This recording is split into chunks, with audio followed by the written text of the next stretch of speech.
everybody, and welcome back to Fleet's Random Ramblings once again.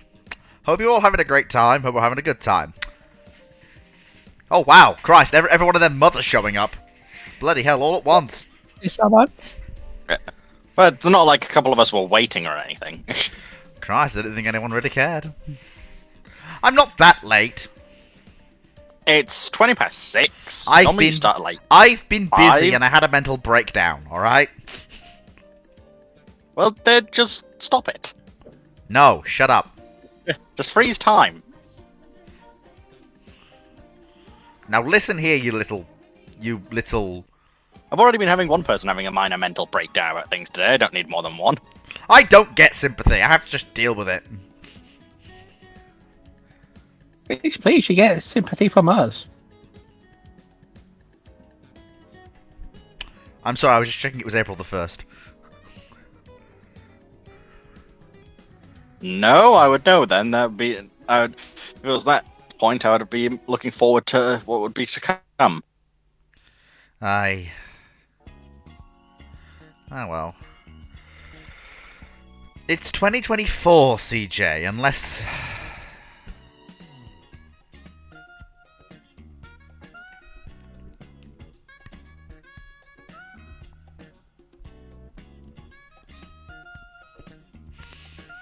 Alright, okay, Fleet is ready to rock and roll. Oh fuck, it's the Big 40! We're actually at the Big 40! Bloody hell, that snuck up on me quickly. The Big 40? He does realise time's linear and doesn't go faster or slower, right? Well, yeah, we're at 40 ramblings now. Thanks, being you're 40 probably live beyond 40, stream. but 40 recorded. 40 streamed, yes. Alright.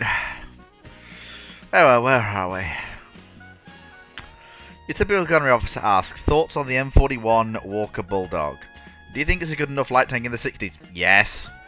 Yes. It's literally... It gets the job done. It is literally what you want from a light tank in the 1960s. A decent gun, good mobility, and most importantly, comfortable for the crew to work in. Like, the only negative thing you could say about it is that it's not amphibious. But even then... I can't think of any light tanks in the 60s that are. Apart from the Russians and their special... PT-76? Yeah, apart from the Russians and their special snowflake over there. Yeah, but it's a good idea that fucking worked. And besides, it wasn't Russian, it was Ukrainian. Came out of Kharkov. Funny. Funny, but true.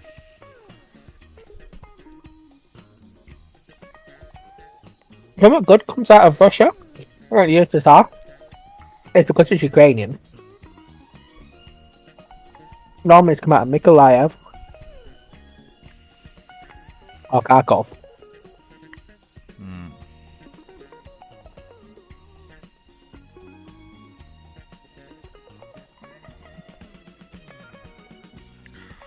What if he strapped a bunch of hypersonic missiles onto an all-right Burke and gave them to the French? Oh yeah, isn't the Sheridan amphibious? Dominic Brody, the French have their own destroyers and frigates. They don't need Burkes. They're fine. Just to jump up here. Hello, everybody. Hello. The Sheridan is not technically amphibious. It is kind of amphibious. It can ford most rivers better than most other tanks because it's very tall. It is the tall So boy. its exhaust is mounted slightly higher than most other tanks, which means that it's better able to ford deeper rivers than most tanks. There was the design idea to make it amphibious, but it was not going to work out well enough for them to keep it. In most video games, it is pretty amphibious because most games don't model it correctly, and you can just drive at speed and get through most rivers. Armor 3 is a very good example of this. Hello? Through a 10-meter deep river and out the other side without it breaking on me. because I hit the water at roughly 40 kilometers per hour, and I had enough momentum to get to the other side, dig in the tracks, and get out again without it breaking on me. It was designed to be, but never really was amphibious. Yeah. Will Fleet visit Talon Estoria anytime soon? No. I will not. Your typical gunnery officer asks, do you think the Vickers Windsor, if put into mass production into service, they're going to be a better strategic bomber than the B-29? No. No, the Vickers Windsor is a product of early war design thinking. The Lancaster is a better bomber than the Vickers Windsor. There's a reason why it never went anywhere. In terms of speed, range, performance, it's just worse than a Lancaster. And the B-29 just kicks its teeth in. I've never heard of this. I'm just looking at this, but neither had I really, but I'm looking at the stats. It's just a Lancaster, but different, with less crew comforts. Like, for example, it only has room for a single pilot in its cockpit, which for a strategic bomber is, you know, flying long distances without reliable automatic pilots. Yeah, that's a great thing. Having one pilot having to do the entire mission in a bomber with heavy control inputs, with no ability for someone else to... Okay, so I can see why it exists to a degree. So, it's got a much higher rate of climb. It's got 500... That's not important for a bomber. It can Oh, be. it's not. Oh, it's not. Rate of climb. Rate of climb. For a strategic bomber, rate of climb is not important. It is.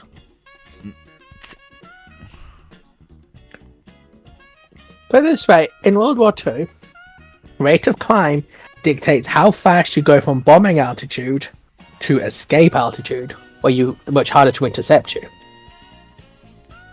Also, it's got an extra 6,000 feet of service ceiling. That's not really that An extra... important. Oh, it is. Like, think about it this way, Fleet. At 21,000 feet, enemies can intercept you with a bit of warning. 27,000 feet's much harder to get up through to intercept. It's also got about another 300, 400 miles extra range and carries an extra 1,000 pound of bombs. I can see why it was scrapped though. I can see why it was scrapped though. The Lincoln's basically better in every conceivable way, Well, not really. and based on a proven design. Yes. The issue of the Lincoln is, yes, it's got a proven design, but it's a proven design from 1942. And by the end of the war, the Lancaster's showing its colours. To be fair, there's a reason why the Lincolns didn't last too long and were converted into Shackletons, and the RAF bought B-29s, because the B-29 is... Because the original question was, is the Vickers Windsor going to be a better bomb than the B-29? And now I'm laughing hysterically going, no. No. No, it's not. The B-29 of World War II, yes. The B-29 of the post-war, fuck no. Well, no, it's... No, Remember, no, in terms the B-29 had of, had a habit of catching fire a yes, lot. I'm aware of that, Foxo, but when it's operating, it's better than it's still better. Yeah. So, yeah, The key word there being when. Yes, but you can't... This is Right. not Here's a one. your... But what sort of engagement are we talking here? It's a strategic bomber. It goes and bombs things strategically. Then, The B-29 in some is regards, better. yes, the Windsor's... No, in some regards, the Windsor's better. No, Same reason why the Lancaster's better. Right. Yeah. Let me The thing is, explain, Fleet, for you one particular can't reason. stand there B-20 with brass tacks Let- and tell me that the Lancaster's better than the B-29. In terms of long-range bombing, yes. no, it's the other way around. Right. No, on average... Right, so this is... Lancaster at full bomb load can get 2,530 miles, right? Mm-hmm. That's with 14,000 pounds of bombs. Yes. The B-29 can only get around 1,600 miles at 12,000. It's got a far lower bomb payload for longer ranges. On the other hand, at shorter ranges, the B-29 has 20,000 pounds of bombs. Yeah, they are horses for courses. They're Like, designed it for depends two basically, different fucking yeah, theaters. this is what I'm saying. In terms of a long-range engagement, or a long-range strategic bombing, the Lancaster could potentially eke out, and I could kind of see a very minor argument for the Windsor, but I'd still say why not just build Lancasters and Lincolns then, which is what they actually did, so... Yeah. And yes, what's it called? They do tend to bomb at far higher altitude, I will give you that, Moe. Because it's got the same, because they've got a service ceiling of almost 32,000 feet. The B-29 is... The very B-29 is impressive. future-proofed, the Lancaster and Lincoln aren't. No, Yes, but considering no, this no, dimension... no, no, no, none of those bombers are future-proofed. Because this thing called the jet engine has been put to mass production. Foxo, no. No. No, cease your children's first aircraft book knowledge of how the post-war bomber world works. Cease. B-36, my beloved. Like, the B-50 and the B-36 are proof that just because they have piston engines does not mean that they are invalid as strategic bombers.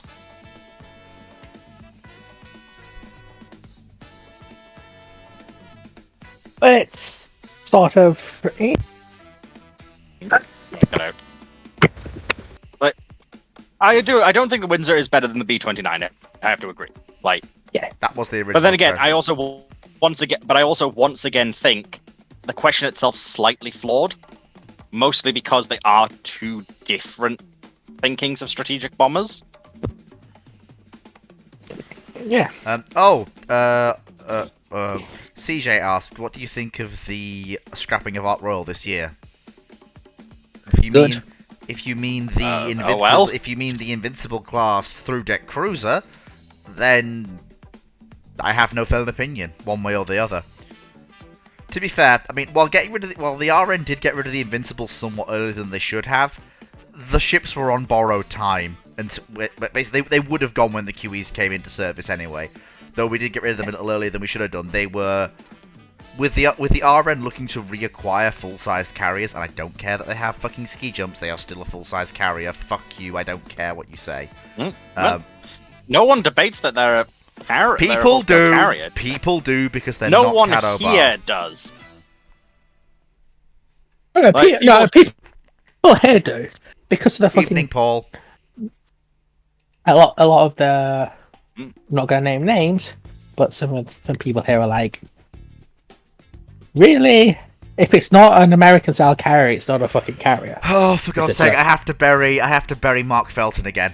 CQ Profit. The whole thing about using a Lancaster to drop the A-bombs is something Mark Felton created to run an interesting YouTube video. It has no basis in fact. The Lancaster does not have a big enough bomb bay to physically carry any of the A-bombs. It's not down. It's not down to their length. It's down to their diameter. That's the As I problem. recall, though, that's not the actual. As I recall, that's not actually the biggest problem. Like I'm pretty sure it has been proven that the Lancaster could carry one with modification, which is something that would be done. The problem is there is no hope of it ever getting out of a blast radius, and also with the extra weight, the range is also problematic. Yeah, like they carried tall boys, which are wider and bigger. I was referring to It's just Fat Man. case of- I was referring to Fat Man, which is a different beast entirely. Fat Man is the goofy R atom bomb. Because, as I understand it, it got as far as them doing concrete weight testing for payloads. And they found the Lancaster could carry a bomb the weight and size of a... You keep cutting out your mic again. Yeah, it could carry through essentially a concrete slab. It could carry the weight of Fat Man. It couldn't carry the weight of Little Boy. Given how little... No, because Little Boy is the gun type design, which is significantly heavier. The implosion bomb is Fat Man. Yeah. Have I got the wrong around? No, And it implosion is Batman. Yeah, it could carry the implosion bomb, but it couldn't carry the gun type bomb. The little boy. Yeah. Which, that seems a bit odd, but... And the Lank didn't have the range to hit Japan from where the B-29s hit it. At full load. Why do you think Okinawa was so vital a capture? It enabled the B-17s, B-24s, and Lanks to come over from Europe and join the B-29s. I don't get why they brought the B-17s over. They wanted to flatten Japan. Because the Americans are addicted to B-17s, even though they're a terrible... Yeah, but they're so shit at that point. But I would argue the B-7... Again, we've had this whole argument in the beginning, but... Yeah. I would argue the B-17 Therefore, was showing up to Japan in B-17s is a lot like the USAF turning up to Japan in P-26P shooters. I'm trying to remember, what was... Handley Page Hastings. It's more like in 1945 bringing the Hastings back out. Hayford, you mean? Yeah, Hayford, Hastings. Close enough. Also, C-Cube, I don't want to see that ship or anything from that until I have to deal with it. Oh. It's that. Oh. I don't want to be reminded of that until I have to deal with it. And I refuse to mention what it is because people will ask stupid questions. And unless Dr. Clark pulls a Dr. Clark, no, he isn't. He's back. He's home. He arrived back yesterday. And unless he pulls a funny on me and decides Where's my to summoning circles? Don't you fucking dare. Don't you dare summon that man. I've been having a nice few ramblings without him showing up, and it's all been my show again. Oh, are you saying that you don't like it when he turns up? No, that's not what I said. That's not what I said. Now listen. Commissar, execute this man. Now listen here, Sunshine. Don't anyone dare summon him. I think he's having a rest anyway. I say we leave him to it. I would hope so. He's had quite a long trip with. Then again, knowing that man, he doesn't bloody stop. So I think he has to at some point, surely. I mean, Drak's been back for a while. He has to have a rest on occasion. No, I can't summon Drak because. But no, what's it called? I thought it was one of the. Oh, give me a second. Let me go while to find it. Because lately for World of Warships, someone proposed a full line of Panzer ships, basically. And... No. Tier 10 looked suspiciously similar. Me and Guy basically just both going, no. Oh, yeah, I agree. United in our... I just need to see if I can find it. Panzer ship line idea. There we go. Did they already add Spanish battleships? No. They added Swedish battleships, which is no, they didn't. Cursed. Yes, they've added they did. a Swedish. They've added a singular Swedish battleship. Which one? What's it called? Karl Johan the 14th. Which is utterly stupid, in my opinion, but I love it. It's such a silly ship. I thought it was this, something similar to this program.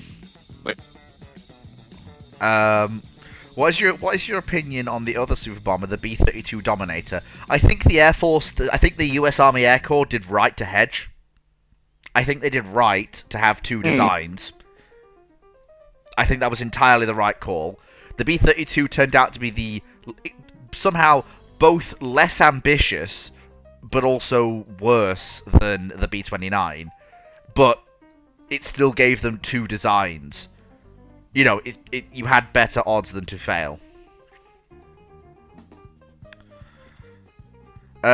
Dragon, I hate that ship. I don't ever want to see it again. Too bad.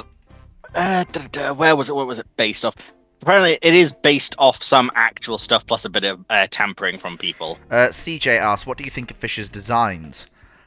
Which Fisher designs? Yes, which ones? There are many. Literally. Yeah, there are many. That man worked really hard. Are you talking about the ironclad with many turrets? Are you talking about the battleships with many turrets? Are you talking about incomparable? Are you talking about the large light cruisers? I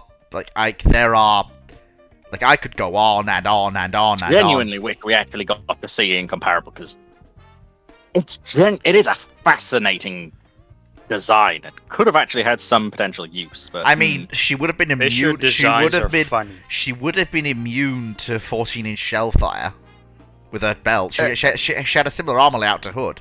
11-inch belt. 12. 11. 12. 11. 12. I know this because me and Hood were literally just discussing this of how we want incomparable in Azure Lane. Yeah, that seems like a Fisher concept. Concentrate firepower forward, reduce superstructure. That man was critically dependent on reducing superstructure. But I mean, I do love Tolls. Yeah, belt 279 millimeters or 11 inches. And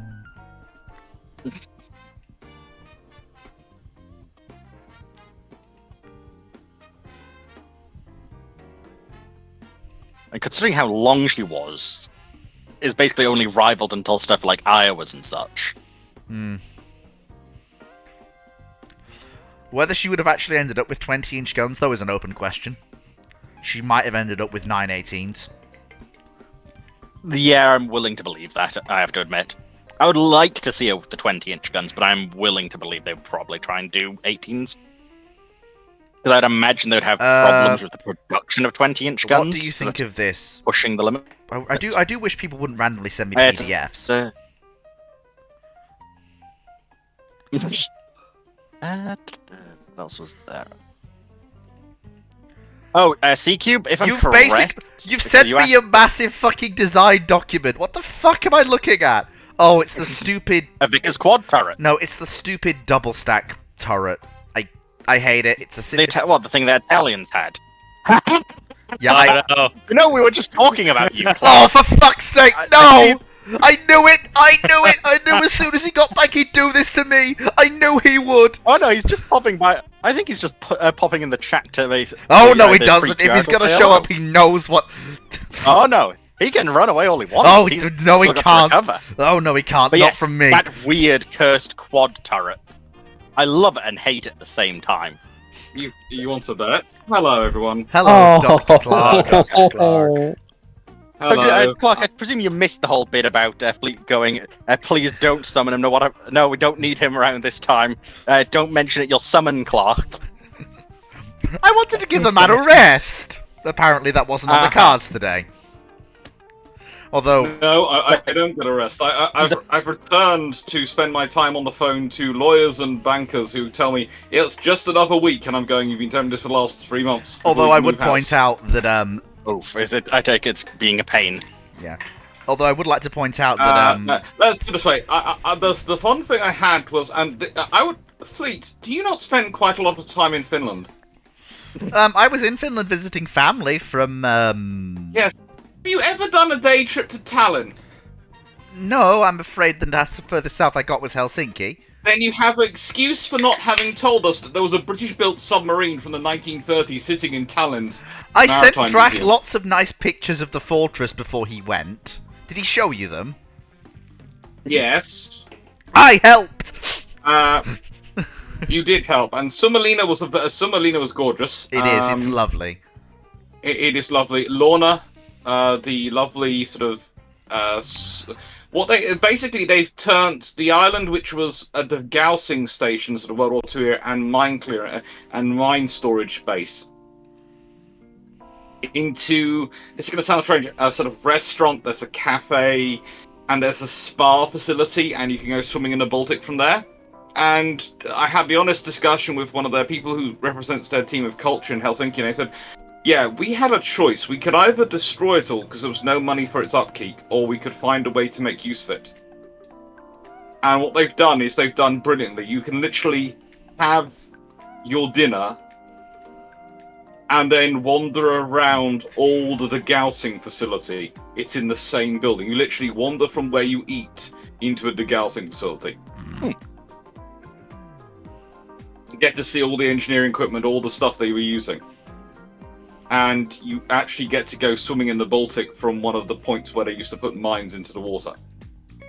That sounds rather cold, personally, but I guess refreshing. The Baltic's not as cold as you think it is in summer. It was a lovely, warm 14 degrees centigrade. It's not as cold as you think Yeah, it is. Trust me. I mean, I went... That's too cold for me. I did lots It of was swimming. brilliantly warm. I will not say... I will leave it up to the person who decided that they were not getting in the water to admit that they did not get in the water. But I will say that of the 4 of us who went to the island, the 3 of us who went to the spa experience, 2 of us went into the water, and I was one of them. I actually went 3 times into the water because I was nuts. It was lovely, but it was nuts. I do admit, but I would say it's also because the saunas were very, very hot. So therefore, you came out absolutely burning up, pretty much from the sauna, because we had people who kept wanting to put lots of lard into the water. No, it's lull. It's lull. Lull. It's Lull. lol.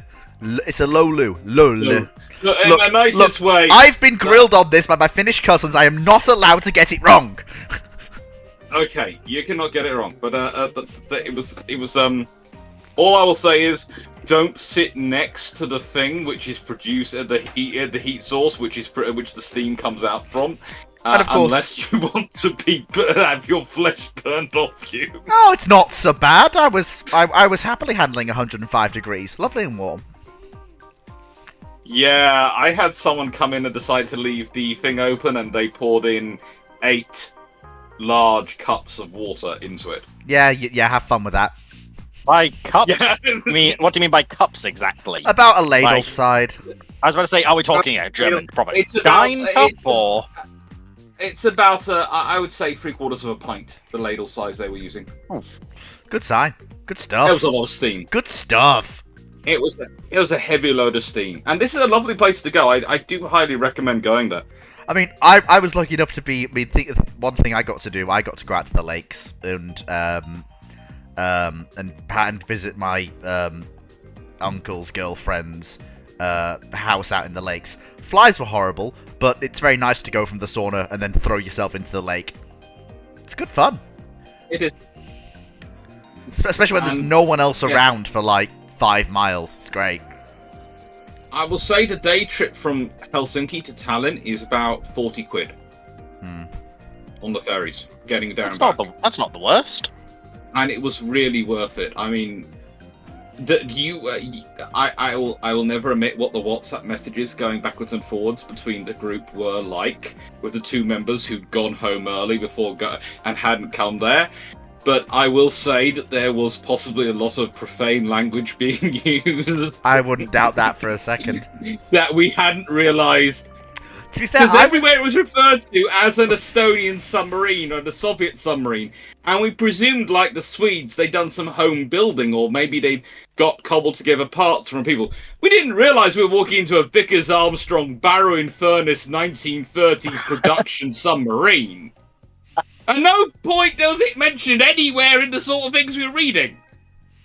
We turned around and went, has anyone checked Wikipedia about this submarine? We went, no, because all our training is not to check. Oh, frigate. Wait, so did they not even realise it was British or what? No, Apparently they didn't not. think it mattered because they presumed we'd have some. Because who would get rid of all their history? This both annoys and I guess makes me happy that they at least kept it, but annoyed that they didn't even think They about it. preserved it. They've looked after it, but they can't understand why. When we had so many, why they. I said we don't have any battleships left either, and one of them looked shocked. So most of them knew that, but one of them actually went, but surely you have a battleship left, because you've kept Victory and you've kept Warrior, so surely you kept one from that generation as well. Victory was a given, but Warrior was just luck. Victory was a bit of an accident as well, let's be honest. We didn't exactly do the best at keeping her maintained for many of those years she survived. So, Warrior, yes, is a complete and utter accident. But no, it was refreshing, it was lovely. Sea Dollars, I am absolutely 100% sure we're going to be back there.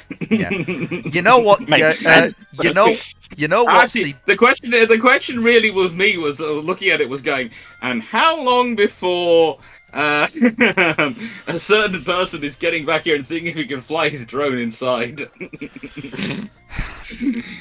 That would have been cool. That would have been cool, but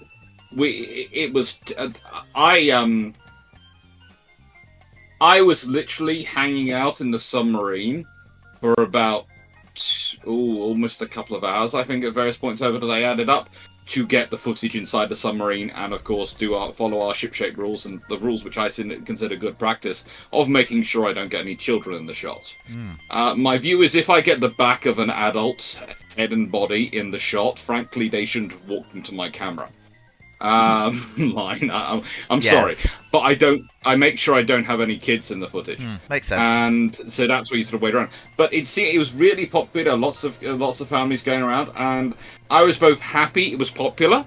I was in that classic situation as a historian when you want to film something really, really badly, and you really want to capture it all and make sure you have it all recorded because you want to talk about this and have fantastic skills. That you both are really glad it's popular and there's lots of people there because that's good. That's going to keep the museum going, and that's what we want. We want people to go to museums because that's how we support them. That's how we keep the history alive. That's how we preserve the heritage.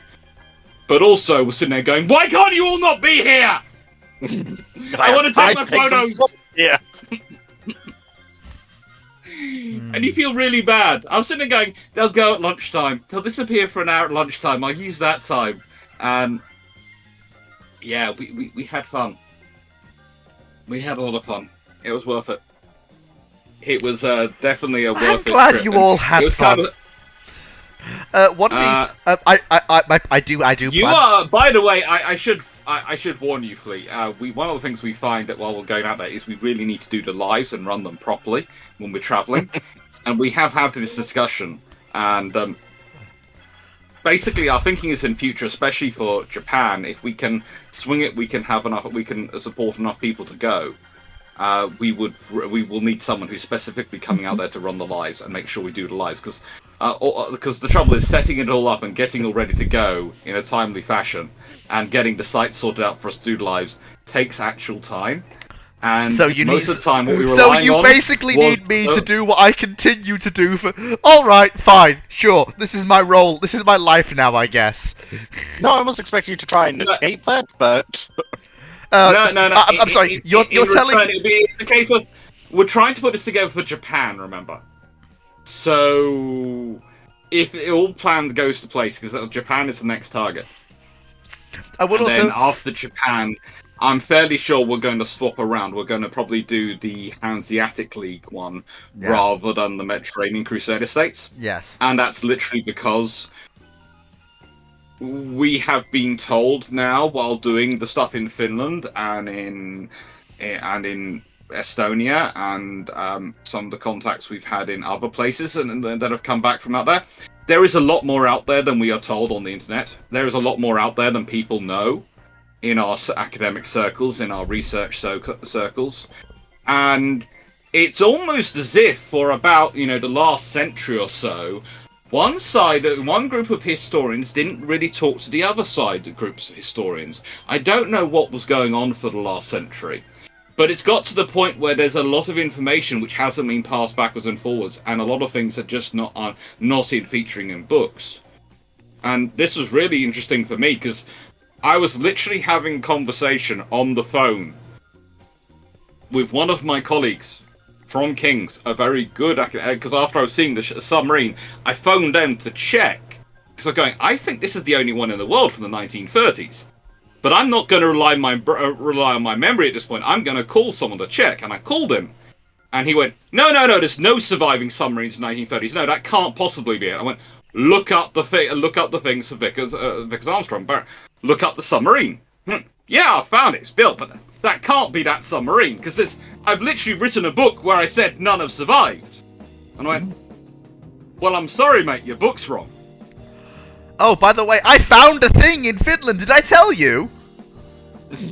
Yeah. Yes. I found a torpedo boat. I did a thing. Yes, I found. what do you mean you found a torpedo? I mean exactly what I say. I know, but I sent it to. Details, man. Oh, I literally went to visit my family in Lappeenranta, and I was walking around the marina on the lake, and I went, "That's a torpedo boat." Now I'm fair, and then I walked close, like, "That's a torpedo boat," and it looks Italian. So I remember Dr. Clark literally got the message the moment I was like, "Hey, Dr. Clark, I found a thing." Yeah. And it turns out it actually also- was a top a. I actually, Yeah. I actually You found it a very rare Italian torpedo boat. N- We're fin- fairly certain. Finnish. It's one of the Finnish boats that they built to an Italian design, apparently. From the yes, but in a nice way, there aren't any Italian examples of that design surviving, as far as we can tell. There are two. There are.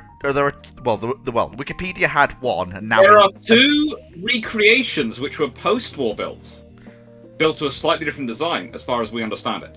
We are checking this into the sources because, again, Wikipedia has proved slightly more correct because it seems to be updated by historians from both sides. Oh, yeah. So we actually did get. That's on someone's side. But yeah, we also think there may be sitting somewhere around there. Apparently, one of the D boats, the dog boats that were sent by the British into the Baltic post World War II as part of their stabilization forces, wandered along the coast as part of a goodwill visit to Soviet-controlled areas and to check what was going on. A group of them. And possibly it broke down, and possibly it's still there because someone told us, "Oh, you do realise there's a D boat that's down this area," and we went, "No, there's no D boats surviving. We're fairly certain of that. We've checked, been looking for them." No, we think there is one. So that's on our list of things to go hunting for. We are currently digging in to find out if this is a mission to happen, and if there really is a Fairmile torpedo boat or motor gunboat still around somewhere in the Baltic. The funniest thing about this is that I would not have found that if it wasn't for my cousin's friend taking us to see the giant sandcastle. And we drove down like at 11 o'clock at night after watching the football on Thursday night. And I looked somewhere around it. I literally remember shouting out in the car, "That's a bloody torpedo boat! What's that doing here?" And I said, "I must go have a look at that tomorrow." Welcome to our lives at this moment. This is what we do. This is what we always tell people about the ship-shape trips. We go on these trips. We have an exhaustive list. By the way, I should point out, before people start thinking I just do an internet search for our sites. No. When I'm putting together a list of places to go, I contact local museums in the area, I contact their tourism board, I now add in contacting their Ministry of Defence because they usually have slightly more up-to-date information about their museum contents than their tourism board. Do not ask me why, I don't know why, but local MODs seem to be far better at maintaining what's in various military museums than the tourism boards. I'm not. It might be something they officially do. It might be just that the PR departments of most Ministry of Defence organisations are staffed with people who are kind of obsessed with military history. I don't know what it is, but either way, they're a great source of information.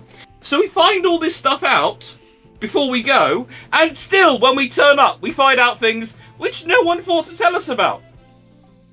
We were told there's a cool submarine which served through World War II that's sitting in Tallinn.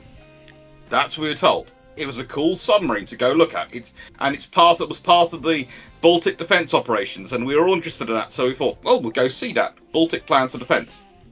We didn't know it was a British built submarine.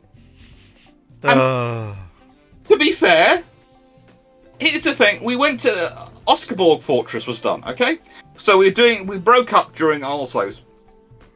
Drac and Gareth the Brit, Gareth went to see Oscaborg, and the rest of us went to various museums in Oslo, doing the photographs and doing the videos of them. And while we were doing that, there was a discussion about fortresses. And they not only recommended Vaxholm fortress to us and the ramparts around it, they said, you must remember there's also a torpedo fortress there as well. Somewhere in Sweden. Okay, fine. So we got the Vaxholm fortress, we're talking about them. And yeah, there is. Some of the outer chain fortresses were torpedo fortresses. Now, we couldn't get to them on that trip. But please note, when you're talking about fortresses and you're looking them up on the Swedish ones, they all talk about the artillery fortresses. But some of those artillery fortresses had torpedo launch systems like the Oxenborg, and so it'd be really good to do the comparison. But we don't learn about it in time to be able to function that into as an extra day. And this is why we end up leaving these trips both very excited about the history we find, but also slightly stressed about the history we didn't get to see. It was fun though. It was a good trip. How's everyone else doing in my absence? How was I managed to pick up a few of the Fleet Random Ramblings, usually on YouTube while I was wandering around, but how did it go? How did we feel it was going? I mean, to be fair, I was. You do The realise 4th of that July I was. one was lacking in fireworks, really. I The 4th was. of July. You do realise I was basically in Finland for most of the time. You guys were in Sweden and Norway. You realise that? Yes. So there were no ramblings while I was away. But I'm still doing lives. There's a difference between you doing it and me doing it. I was on holiday with my family. I wasn't basically a business trip. I can't exactly... Have you... A nicest way... I did at least one of those brew ships with both Dans. Now, I don't know if you've met either of them in person. I don't think you have yet. But when you have the joy, when you see the sheer amount of effort it takes to draw them A, away from the history, and B, away from the restaurant in the evening, when they can sit there chatting away and working their way through the local beers. They're not trying to get drunk. They're trying to taste and sample every single one of the local beers, because that's their mission on these trips. To do a live. That is not a work trip.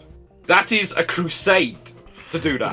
I mean, I'm not doubting that. Really, I just, it's the just. whole group is amazing. I'm not denying that. it- It's just you're all yeah. very similar historians. Whereas I love my mother, bless her, but she's not.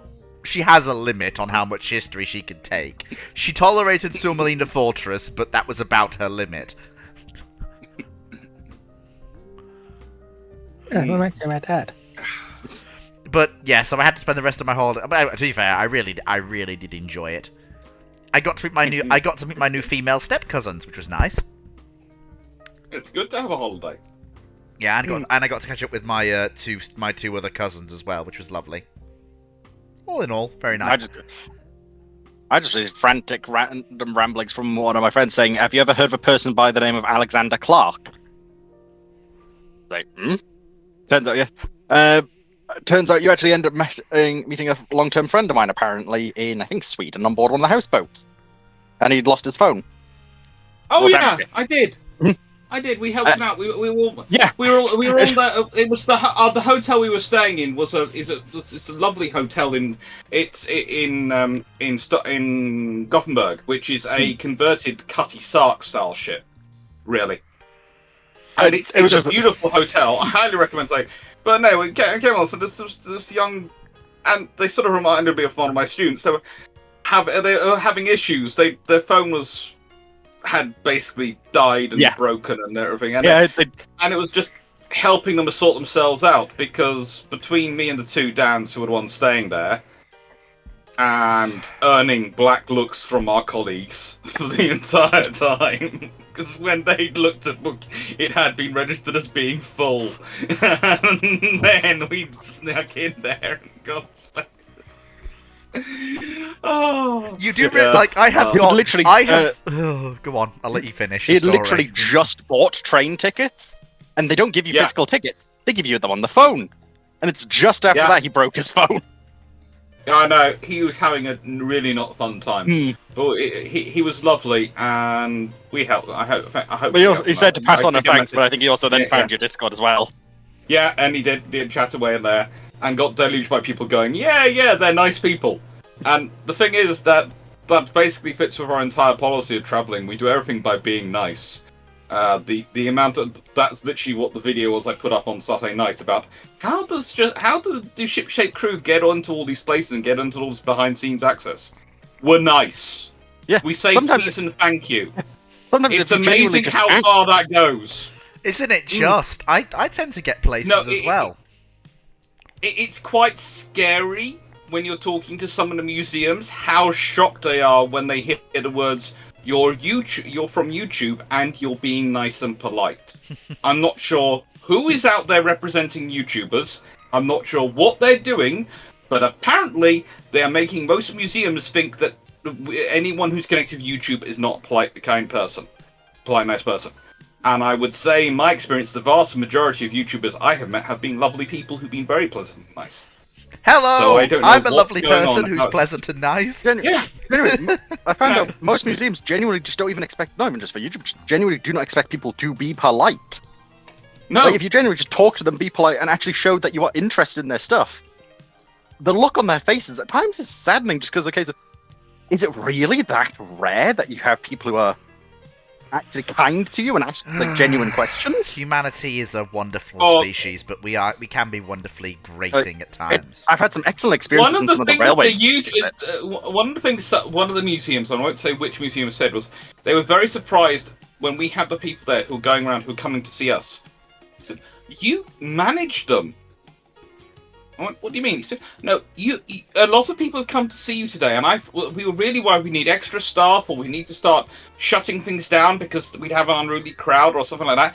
No, you've managed them yourselves. You haven't asked anything from us to manage the people." And we go, "Well, A, they're all nice people because they've come to see us on our channels, and B, I think in the nicest way there's a general air on all our channels that if you come and see us, that's fine.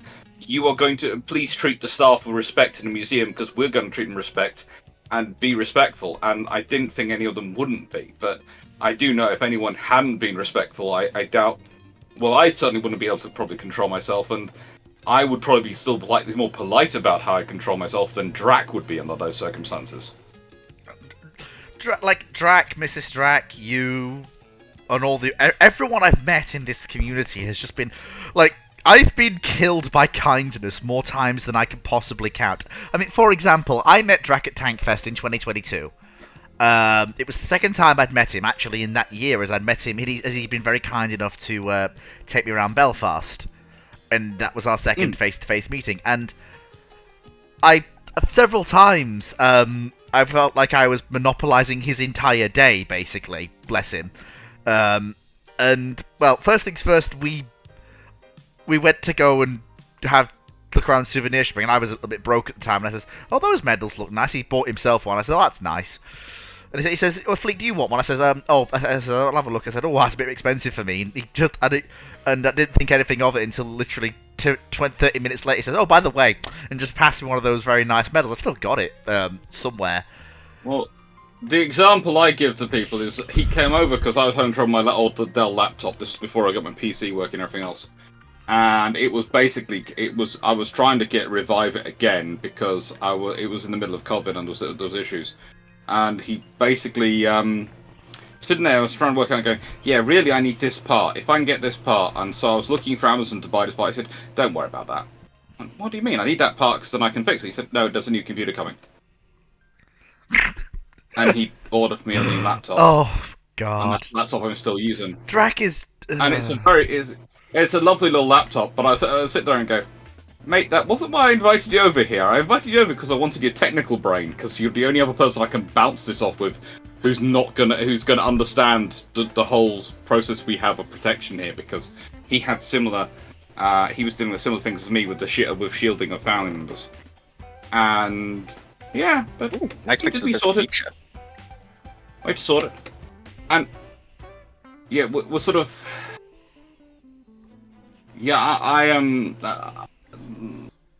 We are changing some things around. I have to admit, one of the things we have learnt we need to do is that if we can avoid having too many flights, that helps with these long trips. Because believe it or not, the most difficult and stressful way to travel long distance is usually by plane. Oh, absolutely. On that, I don't think anyone All the would potential disagree. changes, constant worry about luggage, all sorts. Oh, absolutely. Well, yes, but also it's going to sound strange, but this is the thing we found with doing the overnight ferry between Stockholm and Helsinki. A, it was a beautiful way to travel. Oh, it is. B, and this was the thing is, when we arrived in the morning, we went straight and started off working, doing stuff in the videos, and by about lunchtime we were all going, "We're not tired. We're not stressed. You wouldn't We've be. literally woken up, we've got on the ferry, gone to sleep, woken up, I got it. We were looking at things before we went to the ferry. We then got on the ferry, and it's far easier than the flight, which is sort of, it almost gives you more time for you to react and work into it. And yeah, that evening I went swimming in the Baltic. The Baltic It Sea was is not- the Baltic it was Sea not- was lovely. It was really lovely when It I was was not there. as nice. I have to say, it wasn't the clearest water we had, which was the water around Narvik.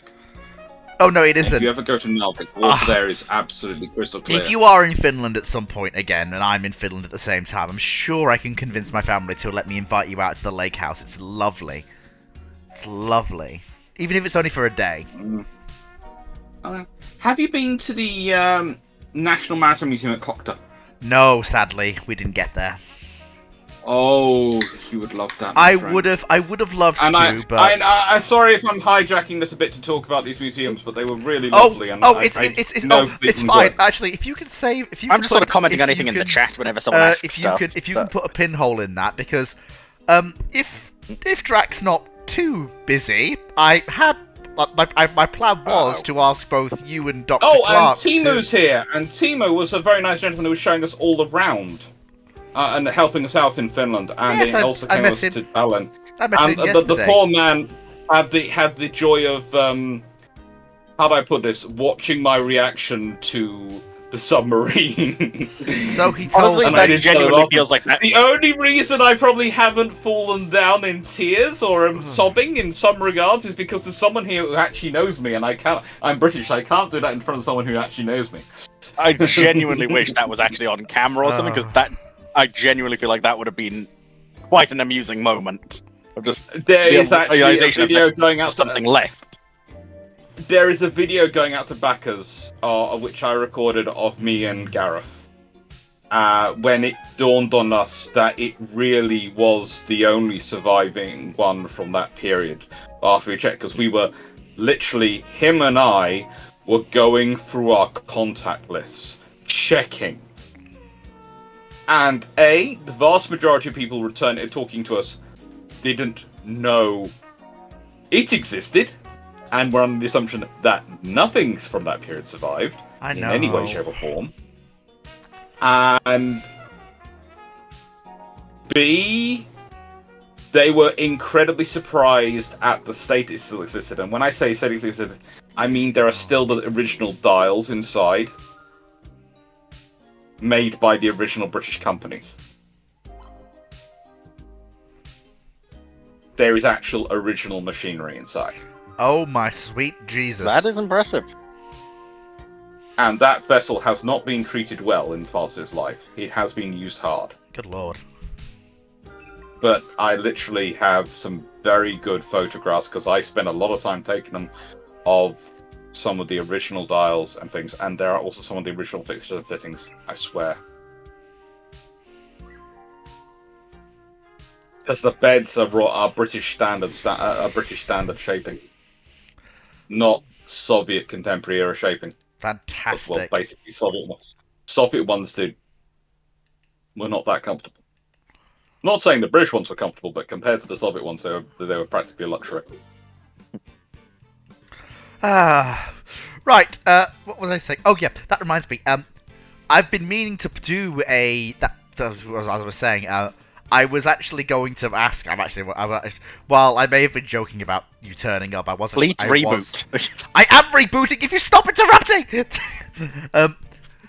As I was saying, you interrupted me, and now I've lost my train of thought. Hang on. Let me just no one say a word. Just something. Ah, need dial-up. yes. Yes. There we go. I was planning to get in touch with Dr. Clark and Drac. Oh, I only wanted to borrow Drac for an hour because obviously he's very busy. But I did want to borrow both of them next week for a sort of Finland trip ramblings special. That'd be lovely. If Drac can spare the time, bless him, since he's very busy being Papa Drac. Mm-hmm. And I don't like bothering him for the usual things like I used to. But for something like this, I think I can justify it. Mm-hmm. Like for a Finnish trip roundup, I can probably justify it. Steve Dodders, I think those vessels would have been. I think the hydrocopters would have been used by military forces in the 70s. I really do. I could see them being the technicals of their era in an Arctic war. I'm just saying this because not to give you any ideas at all. Yes, that is the Don't, ship I was no, talking about. don't you dare throw more things into the timeline. I've already let you lob bloody ballistic missile battleships in there.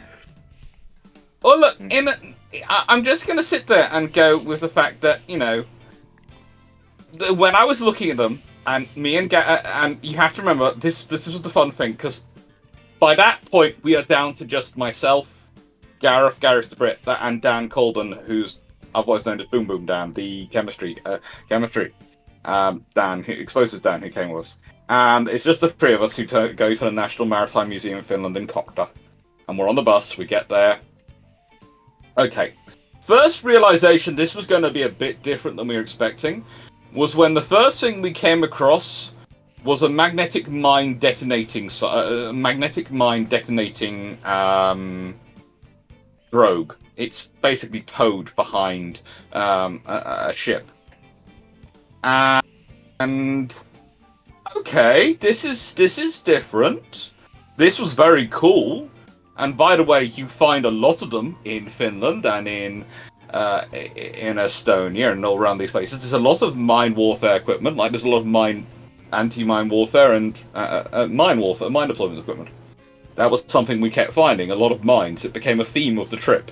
Oh goody, we found more mines. There does seem to be this common theme going on in Scandinavia about mine warfare. And across the Baltic area. And then you carry on, and it's a lovely museum. You walk up all these steps into it. There is lifts for if you want them, but we all walked up the steps. And then you arrive, and what they have is they have a bridge over the main area which has the inside boats, all the vessels inside, which includes some lovely torpedo boats and the hydrocopter, etc. And you go into their display area. And in the display area, I kid you not, but there is the best example I have seen of how important coffee is to Finland as a nation. Anywhere I have seen this, okay? There is an entire container, I'm talking a 20-foot container, which is, its entire inside is purposed around the history of the first delivery of coffee to Finland after World War II was over. I kid you not, they have video, they have wall displays, they have examples of tins, they are telling the full story of how they had to deploy armed guards from the armed forces to protect it and stop it being looted. If you want any proof of how important coffee is to Finland as a nation, you go to that museum. I keep telling people I keep telling people after I've gotten back that the stereotype's all wrong. It's not vodka or alcohol that the Finnish blood level is infused with. It's bloody caffeine and coffee. To be fair, I've never actually heard the whole vodka part, but there is very little discussion of alcohol imports. There is an entire thing it's about coffee. It's all that genuinely sounds intriguing. Helsinki Harbour is covered in coffee shops. I cannot stress this enough. There is also, I kid you not, a full-sized, you can sit down wooden table version of Battleship, the game. With full wooden models, everything that you can put in place. We did spend a while playing that. You literally can sit down and have fun. It's just great. But no, and then you go outside and you find a daughter of the Tyne. You find a 1907 built by Vickers Armstrong on the Tyne.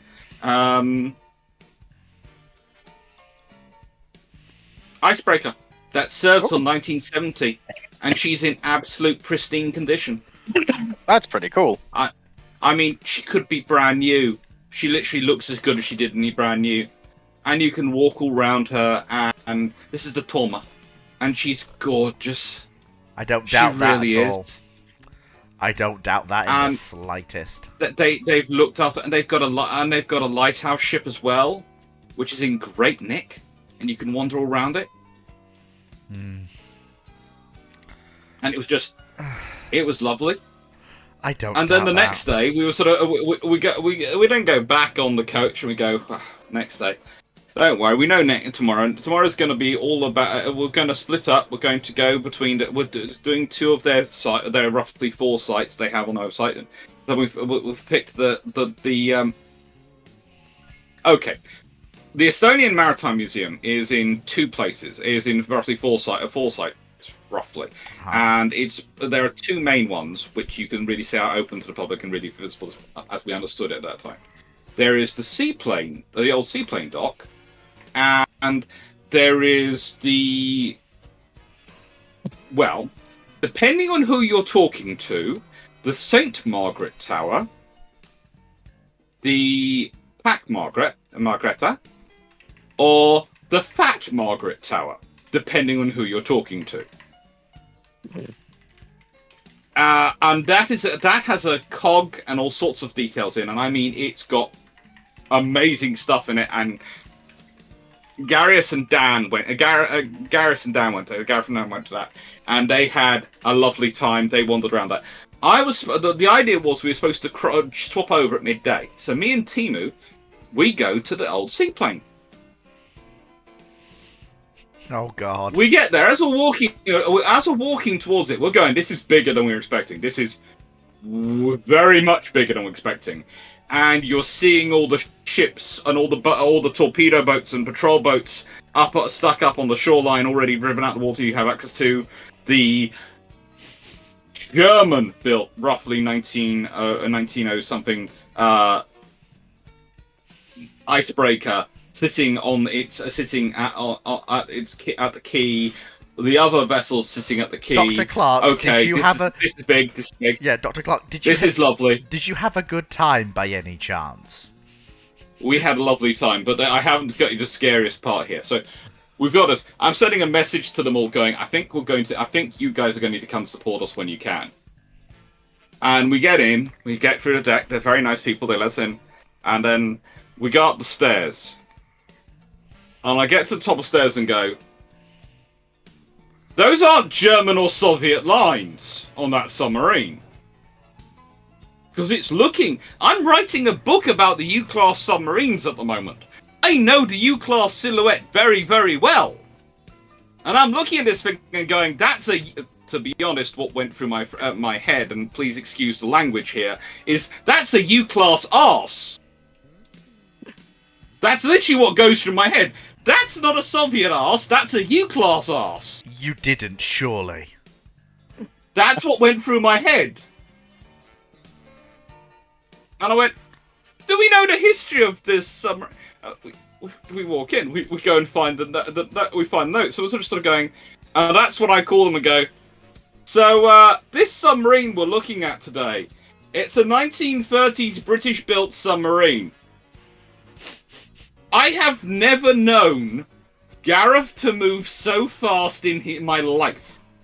The man had just apparently decided he was coming over, but he was planning on stopping and eating at a bakery. No. Because he was planning on coming out, out of a bakery. He stopped for the baked goods, and the same with Dan. Dan, as you've probably seen him, he walks in some of the videos, and he walks with a stick. He's not the fastest walker.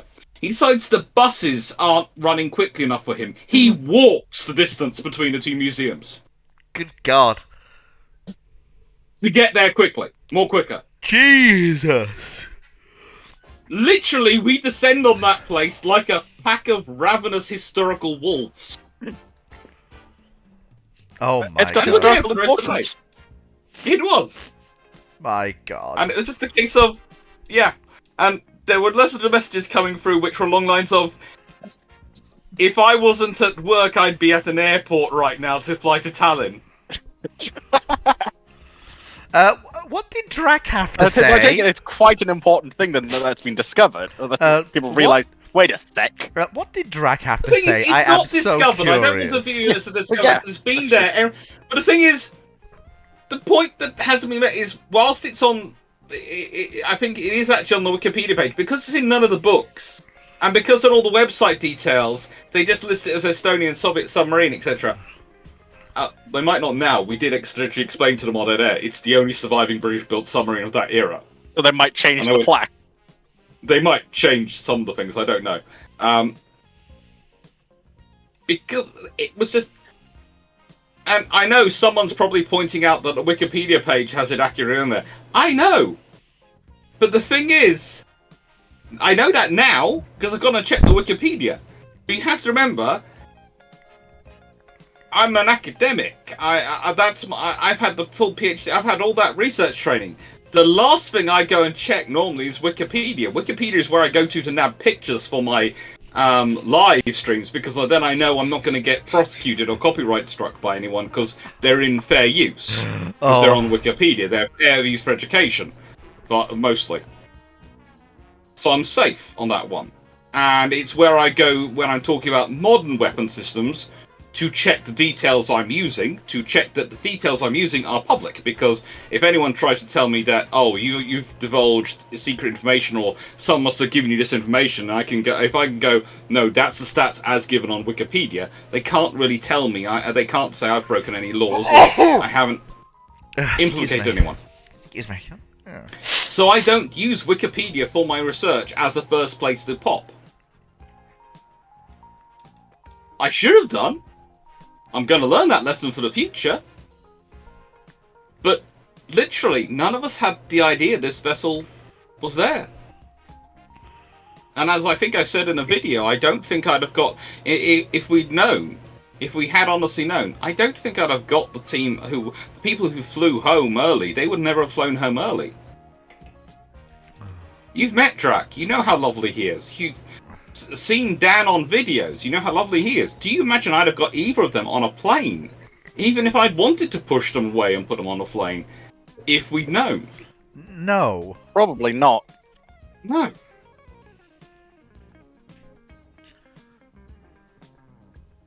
It's just... Yeah. We had fun. And I still haven't talked about what is my other highlight of the trip for me, and that was the Smalland.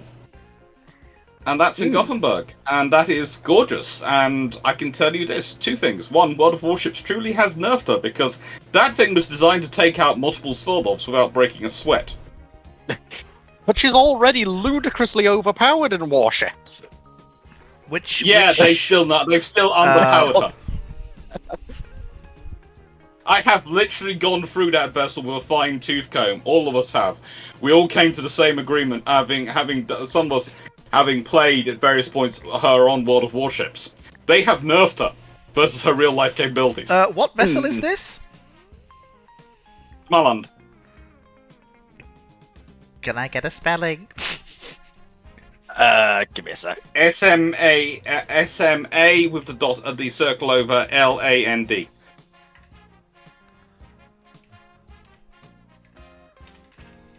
From memory.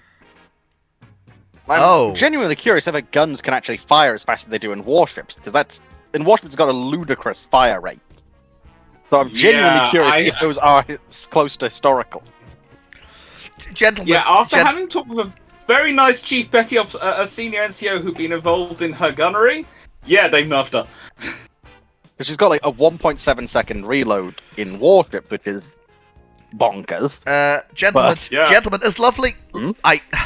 I really do She's a floating advertisement for everything both of us had to sell at the time. I don't doubt that. What happened was, the Swedish Navy went to both of us going, both of us said, here's our catalogue, pick from it. And all the Swedish Navy did was tick on the front cover, hand it back, and both of us went, what do you want? And the both of us went, the Navy went, that. Just yes. Everything? Yes. She is I have said she is the closest thing to proving that Sweden really is the European Texas. Not Poland, it's Sweden. Dr. Clark, I think you are actually attracting people to this ramblings right now, somehow. I have 20 people in the audience, somehow. Well, to be fair, at least... How I do this. The only way... It's a lot of fun, and the thing is... The Smalland, and next to the Smalland, by the way, and this is a whole reason to go to the Maritime Museum.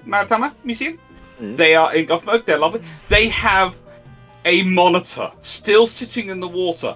The only thing is the hull is there. The only thing that's not there is the top, and they want to put the top on it. They just need to raise the money. You know. Wait, so what type of monitor is you it know exactly? What? You know Oh, what? Because It's a Swedish-built riverine coastal Ah. defense monitor. right. I'm gonna do something I don't usually do. I'm going to Oh, do God. something democratic. Oh, good lord, democracy? That's Yes. terrible. So I got Dr. Clark here and we're discussing Scandinavia, and I was going to wait till next week, but I'm tempted just to ask Drac. Should I ask him? Yes or no, people? What do you think? Oh, go on, ask him, see if he's available. Well, I'm... The worst he can say is, "I'm sorry, I'm a bit busy at the moment." look, I've got to be democratic. Look, I'm trying to be nice. It just means also in general that he'll have a whole bunch of questions for next time. Yeah, I will do actually. Yeah. I've been keeping an eye on a bunch of the questions. Some of them are quite interesting. Well, let's see how the votes go.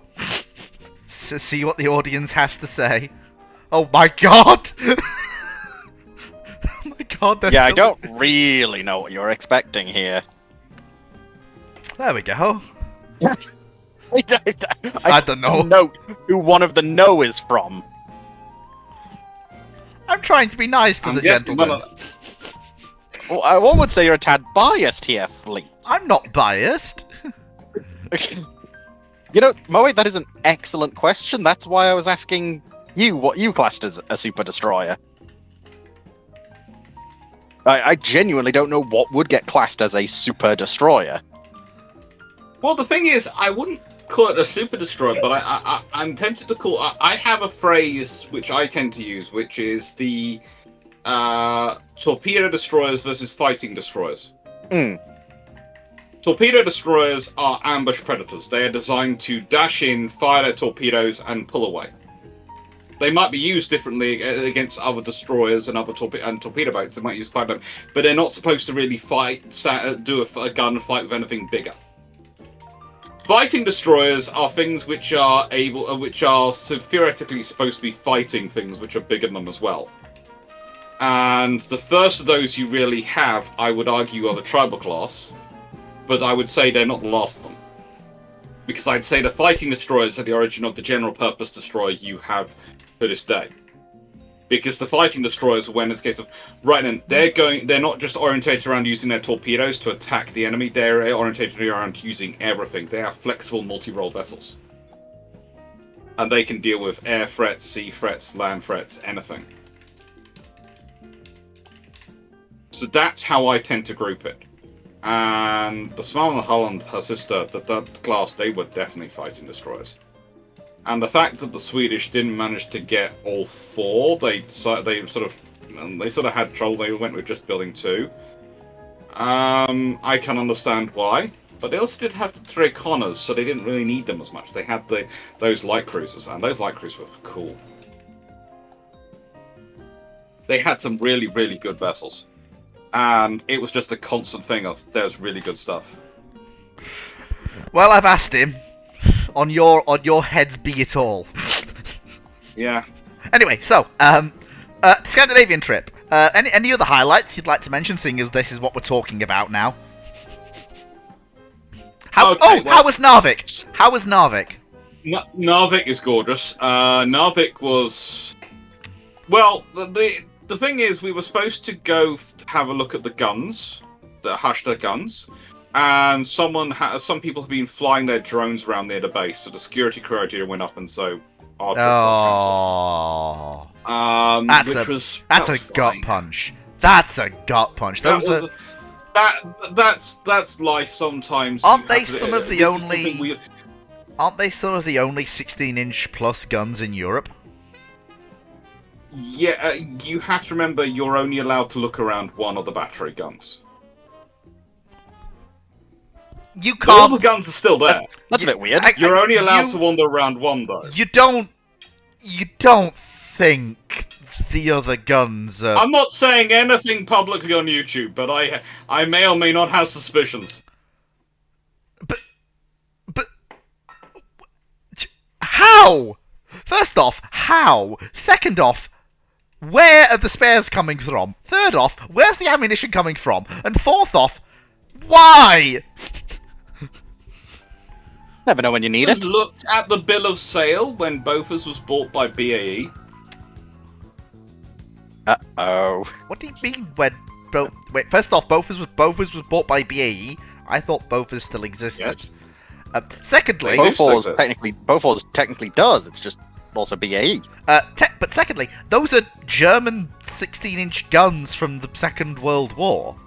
Or are they 16.5s? Again, I refer you to Bofors. Oh no. Bofors is And pretty nuts. Basically, in 2000, UDI Defence Industries, which is sort of a subsection of BAE, or owning group, purchased Bofors weapon systems from Saab. They bought their tube artillery interests, and this is while Saab retains the missile interests.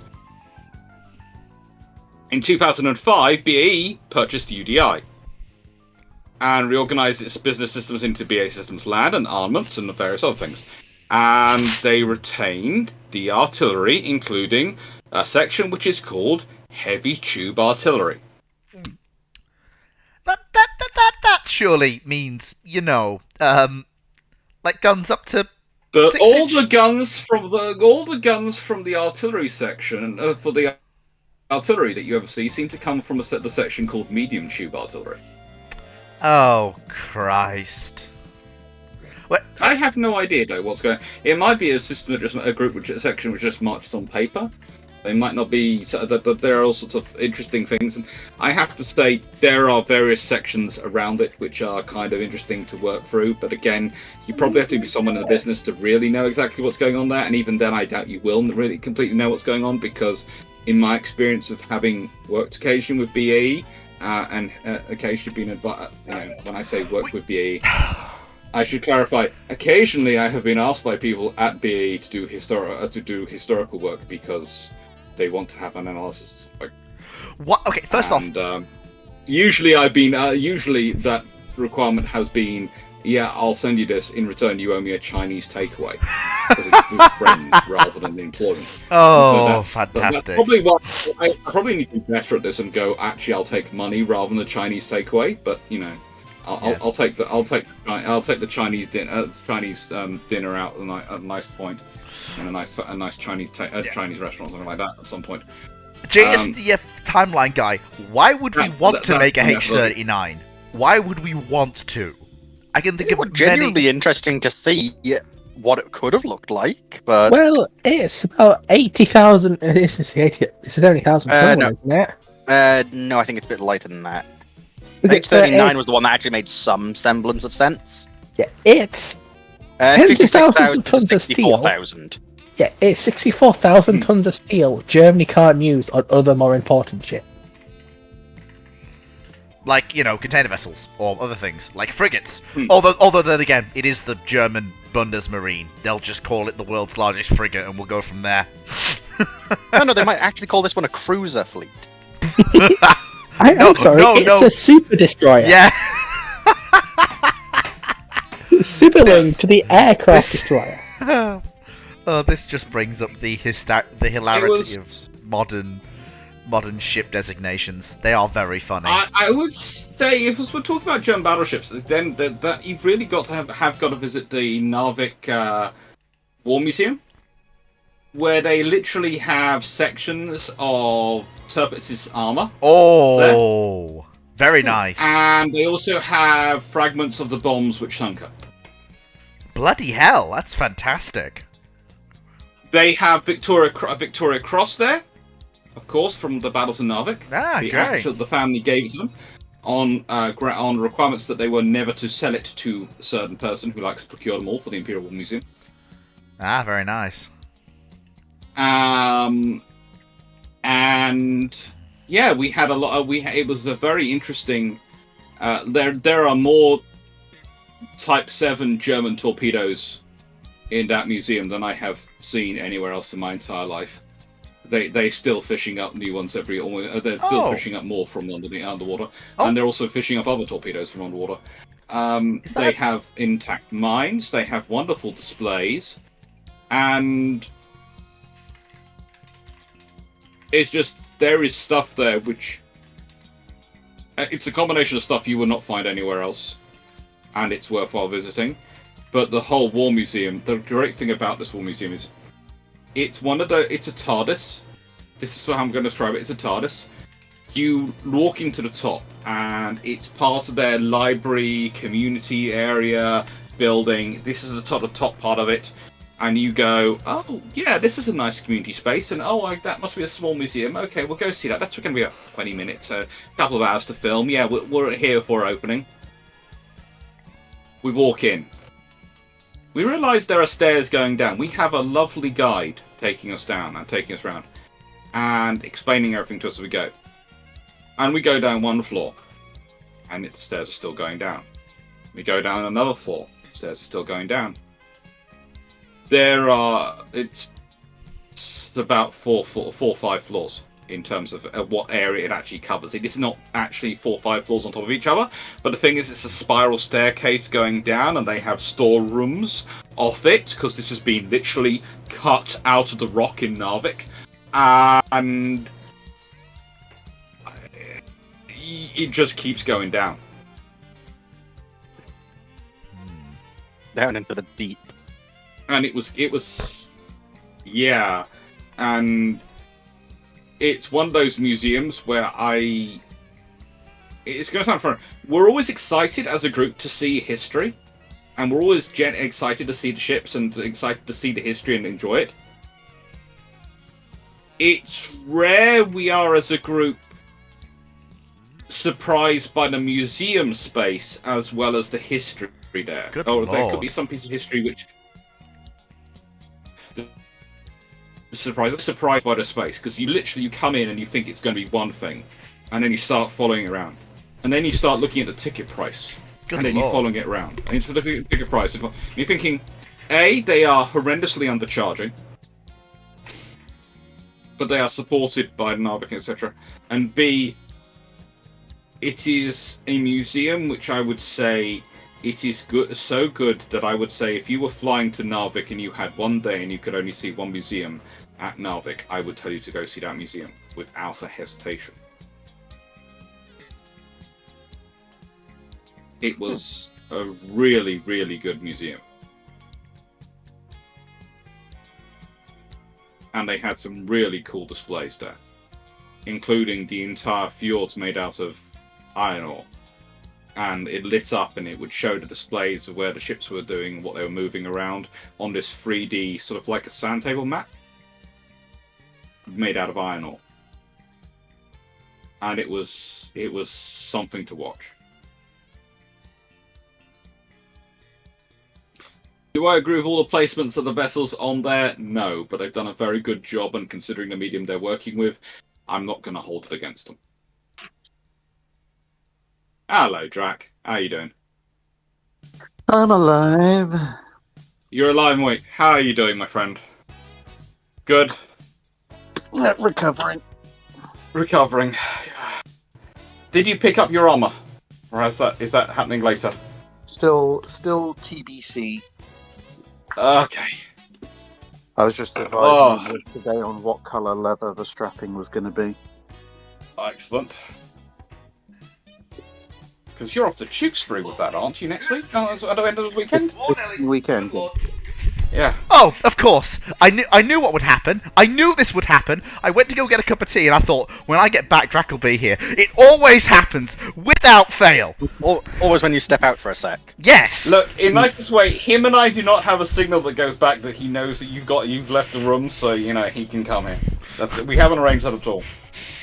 God damn it, Dr. Clark, don't. We're just Hello. talking about Scandinavia and the highlights of it, and I have to admit, I have been telling them quite a little bit about Tallinn and how much of a shock it was for us going in there. And finding it was 1950. Also, Yeah, he's come home with a cannon. He went into what? Karlskrona, the National Maritime Museum of Sweden at Karlskrona, and he found a cannon which is proofed and works and is made of bronze, and has brought it home. He What? bought it. Huh? What? yes. Yes, he has a working cannon. Oh no, How do you fit that on a plane? Drac, don't point that How at. do you get that Carefully. I had to buy a second suitcase. Wait, Oh, so it's not a large at cannon. one point, considering he might have to buy a third one. Well, wait, please, if you don't think the cannon is large enough, you're welcome to stand in front of it while I set it off. No, that wasn't what I meant, Drac. You know, that would be interesting to see. Drac tests old bronze cannons. Yeah, but I don't want to be the target. Look, I value. Fine, just stand a certain distance. Look, I value my life, Dragon. How am I supposed to be whatever I am at this point within the Dr. Clark Drac Just ship-shaped circle if I'm dead? Well, who knows? Maybe who knows? If you're lucky, maybe he'll blow off one of your legs, and you can be whichever was it Swedish king. I that am happened not to? submitting myself to servitor conversion. No, just 1 foot in the That'd be grave. fun. 1 foot in the. Anyway, sidetracked. Well, 1 foot in the bog actually is more likely because it's Finland. He has the closer relationship with. And let's be honest, they have a lot of lakes and some very nice boggy areas. So, as the Soviets would testify to during the Winter War, when they found it out quite often to their Can I put 1 problems. foot? Can I put 1 foot in the lake? In fact, can I put my entire Which, self? of course, did lead us to finding one of the most interesting tanks we've ever seen, and us all working out how can we put this tank on YouTube because it has swastikas on, but they're the Finnish ones. which are completely different. Yeah, But YouTube doesn't detect the difference. No, they don't. But the first edition of the development of the tank and how it related to naval warfare that I did is still sitting on YouTube unreleased because I had to edit it because in the background of one of the videos was a captured T-34 that the Finns had put their swastikas on, and even though it was in the background, the auto flagging went, nope, symbols of hate cannot monetize. Although interesting, Yeah. I was standing right in front of a T-34-85 with a hammer and sickle on it. That was fine. Funny that, ain't it? But funnily enough, we were talking just very quick. I know we're tangenting here, but hey, it's ramblings. It's kind of the whole point of the show. But speaking of, I was actually reminded because you released finally your video on U505 eventually, finally. And I remember the first time you released that, I'd literally gone out to the Peak District for a day, and I was climbing a mountain, and halfway up I was like, oh, Draxley had released the video on U505. When I get to the summit, I'll watch that. I got to the summit, and the broke had replaced it. Oh no, that's 534, the movie. That's still there. Oh. Yeah, I'm still trying to think about how to do that because obviously all the content's still there. I still got the original raw video edit files, but I can't. The problem is if with the stuff I'm talking about, you kind of have to see it in action. I could do a bunch of freeze frame pictures, and there's not a huge amount they could do about that. But Yeah, it wouldn't be the same. the amount of the commentary would be lost at that stage. So who knows? To be honest, there's reviews of U534 out there which are Switch Studio Canal allowed to stay up, and they actually use much more of the footage than I do. But the difference is that for whatever strange and bizarre reason, they're very complimentary about the movie. They're pretty much the only. And when I did my appeal originally on that video, Studio Canal made it very clear that it wasn't so much about the fact that I was using some of their video content, some of their film in the video. It was the fact that I wasn't saying nice things about it.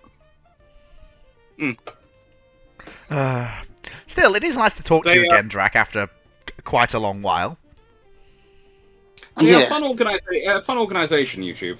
It is a fun organisation to deal with sometimes.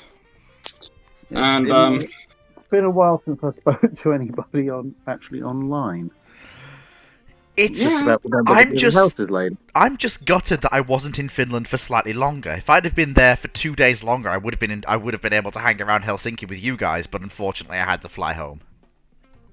oh, you'd have loved Sommelina with us. Seriously, some of the stuff we got to do on Sommelina.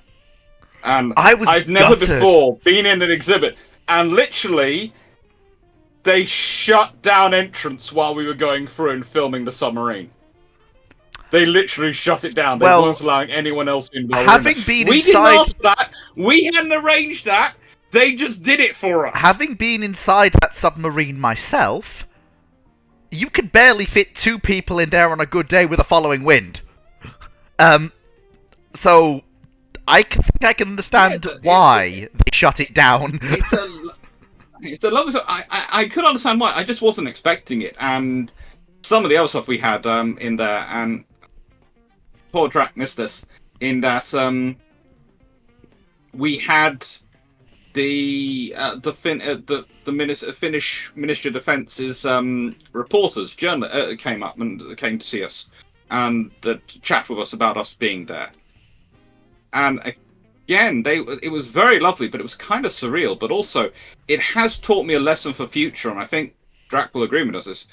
In future, we're going to work far more with the Ministry of Defense organisations in countries when we go to them than necessarily the tourism boards, because the former seemed to be far more accommodating and actually know far more, considering it was the Ministry of Defence who told us, you should really go see the submarine they have in Tallinn. I went, why? It's a very cool submarine from World War II. And I went, I'm guessing the guy who was recommending it knew that and had worked out we didn't know its history. I'm guessing that. And I'm sitting there going, yeah, because, yeah, the Finnish Ministry of Defence, their recommendations, they did us a solid, didn't they?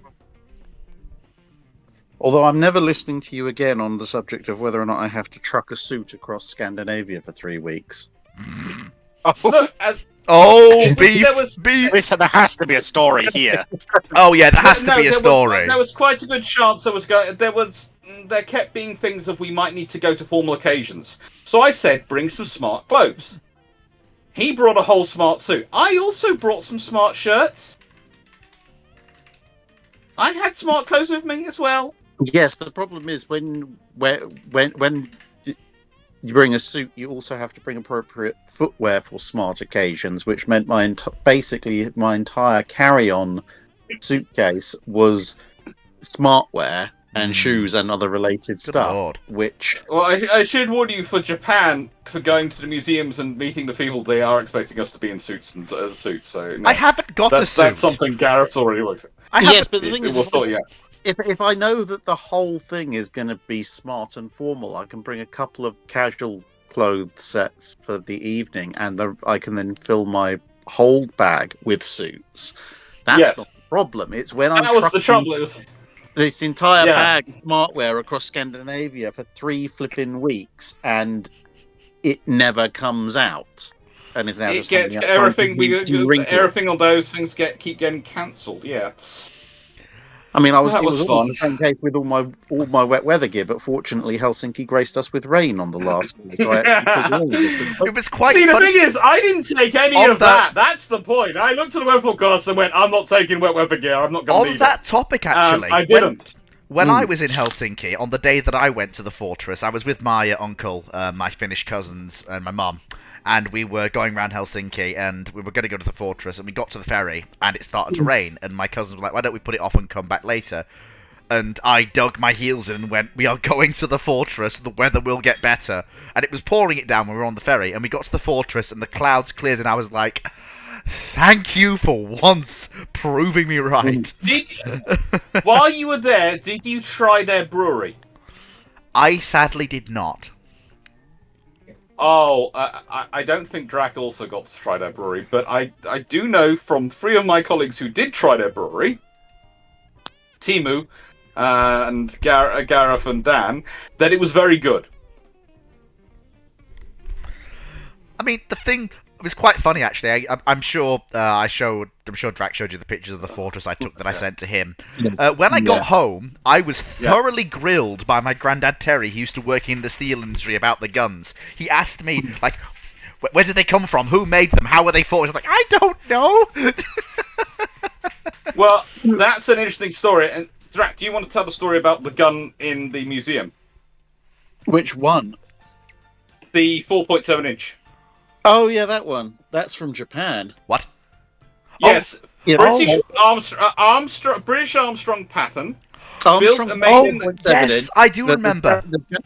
The Japanese built a licensed copy of it, and then in World War Sure. One, when the Russians were now allied with the Japanese, they bought a bunch of material off the Japanese, which included this gun. And of course, in the First World War, Finland was part of Russia, so they stationed the gun at the fortress just in time for the Finns to decide they didn't want to be part of Russia anymore, and they used the gun's first operational use was to fling 100,000 shells at angry Russians. The fact that I remember looking at the gun, I was thinking the fact this thing's in as good a condition as it is after the amount of rounds it's fired. I was like, okay, the Japanese must have built it pretty good. There is a big It was crack also in used the for tank prototype. busting, and they used it for tank busting. 4.7-inch gun for tank busting. When you think about late 1910s, early 1920s tanks versus 120mm shell, it doesn't really I matter cast what you non-existence on you. It's called I cast mundane missile. Oh. I may be out of spell slots, but I'm not out of shot. Oh, it's. No. I mean, I assume you. There's also the whole thing with that whole, Finland breaking off from Russia, which I found greatly amusing, and the Finns were very amused when I recalled it for them. Was the fact that when the Finns decided to steal the Russian fleet that was in Helsinki, or Helsingfors as it was at the time, they turned up and they realised they didn't have anywhere near enough partisans to steal the entire Russian fleet, so they just stole all the modern icebreakers. Yes, it's quite funny. In the middle of winter. I was going around the museum with my uncle, my mum, and my cousins aren't really that familiar with military history, but my uncle has thoroughly Finnicized himself since he moved out there. And I was actually telling the same story, that they nicked off with all the modern icebreakers, and I've never heard my uncle burst into laughter at the expense of Russians so heavily in all my life. He literally broke down, bless him. Or limping back to St. Petersburg with no ability to break through for pack ice other than ramming. Didn't the Ganguts ruin the props doing it? Oh, loads of ships took damage. I mean, Yeah. ships were getting whole bow plates bashed in, and there's bits of ice being chewed up in the props. And there was one poor old icebreaker with malfunctioning engines that could just about clear itself a channel, but it was this titchy little thing that could barely clear a path or a destroyer. And most of the Russian ships were much bigger than that, so it wasn't really helping all that much. And in the distant north, you could hear the faint sound of random Finnish laughter. And occasionally punctuated by Finnish swear words at the Russians' expense. Well, it was also, I have to say, it was more. This was the other thing we found when we went to the national to National Maritime Museum and looking at the icebreaker there, the Torma. She actually engaged in an artillery duel with another icebreaker, and the main reason they were firing guns at each other was the ice didn't allow them to get close enough into each other. What? Are you serious? Yes. Yeah. Yeah, there was a similar incident in the North Atlantic in the Second World War, where a U-boat popped up to the surface and promptly smashed in half its conning tower because it surfaced into a sheet of pack ice because it was the middle of winter in the North Atlantic. And while they were trying to fix that, they noticed a British heavy cruiser which was enmeshed in the same pack ice about 2 miles away. Oh dear. And then they stared at each other for a little bit. The U-boat trained its 88mm on the cruiser. The cruiser trained its 8-inch guns on the U-boat. And then after about 5-minute staring contest, both crews decided they had better things to do and resumed trying to extricate themselves out of the ice and wandered off. Luckiest U-boat crew. Literally, because all it would have taken Not pulling the trigger probably would have saved them though. If they did, I suspect the heavy cruiser would just open up. Yeah. I think the 8-inch shells would have won that fight. Yeah, it wouldn't take much. It's a case of there was a remote chance that the U-boat, if the first salvo misses and the U-boat dives and looses torpedoes, that cruiser was not going to be going anywhere. It's a live and let live. CJ asking if you guys went to Norway. Yes, we did. Oslo and Narvik. How was Oslo, actually? Oslo was fine. Oslo was fine. Narvik was amazing. Narvik was wonderful. Yeah. Narvik's you're 200 miles north of the Arctic Circle, where sunset is some point in late July. And as Speaking of which, I have your certificate. Oh yes, that's true. Yeah. But yes, and you think 200 miles north of the Arctic Circle, you'd be worried about cold. In fact, the single greatest hazard while we were in Narvik was sunburn. Yes. Speaking as someone who got it. The one that got me, I actually got heat rash in Finland. Genuinely. All but one day in Narvik was just glorious horizon to horizon sunshine. This is you can see the difference in my arm. Those people watching on Discord can see the video. Difference in my arm, the colours between the parts which were below the sleeves and the parts which were above the sleeves on my arm. That is from Scandinavia. Yes, that is quite nasty. I got a sunburn. Yeah. Same. I also discovered that a good chunk of all the wrecks from the battles of Narvik are all still there in place, with the exception of the ones they cleared out. Well, they're all there. The only ones that were destroyed were some of the civilian freighters that were sunk in Narvik harbour because they weren't worth salvaging and they were in the way. But the destroyers and the Norge, which were sunk in Narvik harbour, although they were still in the way, they sort of salvaged them in post-war. They picked them up, moved them out to where Eidsvold was sunk, and dropped them all off there. So they are still present. That's incredible. But the ships that were sunk in the harbour aren't in the harbour anymore. But all the ones that were sunk around, so Eskimo's Bow, the Thieler, the one that ran up, all the German destroyers that Warspite and friends massacred, they're all there in their original positions. And you can dive on everything except the Eidsvold collection. What's wrong? Why can't you dive on Eidsvold? Is she... Because that's the Norwegian ship. Ah. So they're basically Eidsvold and Norge are the war graves. The Norwegians won't let you dive on them. They couldn't give us stuff if you dive on the German ships. They also protect the British ships as well, don't they? It's also the British ships down there. Also. You can dive on the British ships. Obviously, there's no looting requirements and stuff, but yeah, there are. There's slightly. I seem to remember reading it. There seem to be slightly more protections in place for the British ships than the German ones. Although I have to admit, the war graves. Yeah, but the British ships managed to sink in the middle of the fjord, which means you actually have to have diving gear to get to them. Whereas the German ships. It depends massively. I mean, the Thieler is half above water still. It was even more above water until a few years ago when it's partly structurally collapsed and fell over on its side. But, that's a shame. There's still, I'd say, a quarter of it poking up out of the water, and the rest of it is just underneath. And a lot of the stuff, a fair bit of the German flotillas, because they were either ran themselves aground or were in very shallow water when they were sank, they're actually all quite accessible.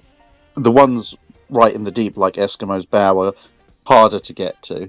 But it's a fjord, so if a ship sinks in one position, it could be 40 foot down. If it sinks 50 foot to the left, it could be 400 feet down. What about the U-boat that that Warspite's Swordfish nobbled? Is she still there? 69. That was in the harbour, so I suspect they would have salvaged it at some point. Whether they dumped it in with the Eidsvold collection or not, I'm not sure. Good lord, that image. Probably. That image, that's probably impressive. I discovered there are a couple of tour companies who are licensed to put divers. You can get a week-long, 5 days, tour where you stay on the boat and they just motor up and down Narvik Fjord and let you dive. They have 3-4 hour dives on each wreck. Nice, that's fantastic. That sounds like you'd have to re-qualify for that one, wouldn't you, Drek? You're not qualified anymore. Yes. Well, I mean, technically speaking, once you're scuba qualified, you're always scuba qualified. But since I haven't scuba dived in 15 years, I'm in a situation where if someone put me in a scuba suit and said, "Hey, we're going to a recreational diving, in one of these big indoor tanks," I feel I would be safe enough doing that. But if you're going to dump me in like -4 degrees fjord water, You're gonna want to requalify before you do that, basically. I'm gonna. Yeah, and also because some of the dives are slightly deeper, I want to do the advanced open water course as well because that lets you dive a lot further. It's like I can't remember. I think it's like 40 feet with standard open water, and then 120 feet with advanced. Because the normal qualification, which is what I've got at the moment, you're just breathing compressed air. Whereas if you get the advanced open water and you go really deep, that's when you're on either Heliox or Trimix, and you have to do a series of decompression stops. Yeah. But it's also the only way to get down to some of the wrecks.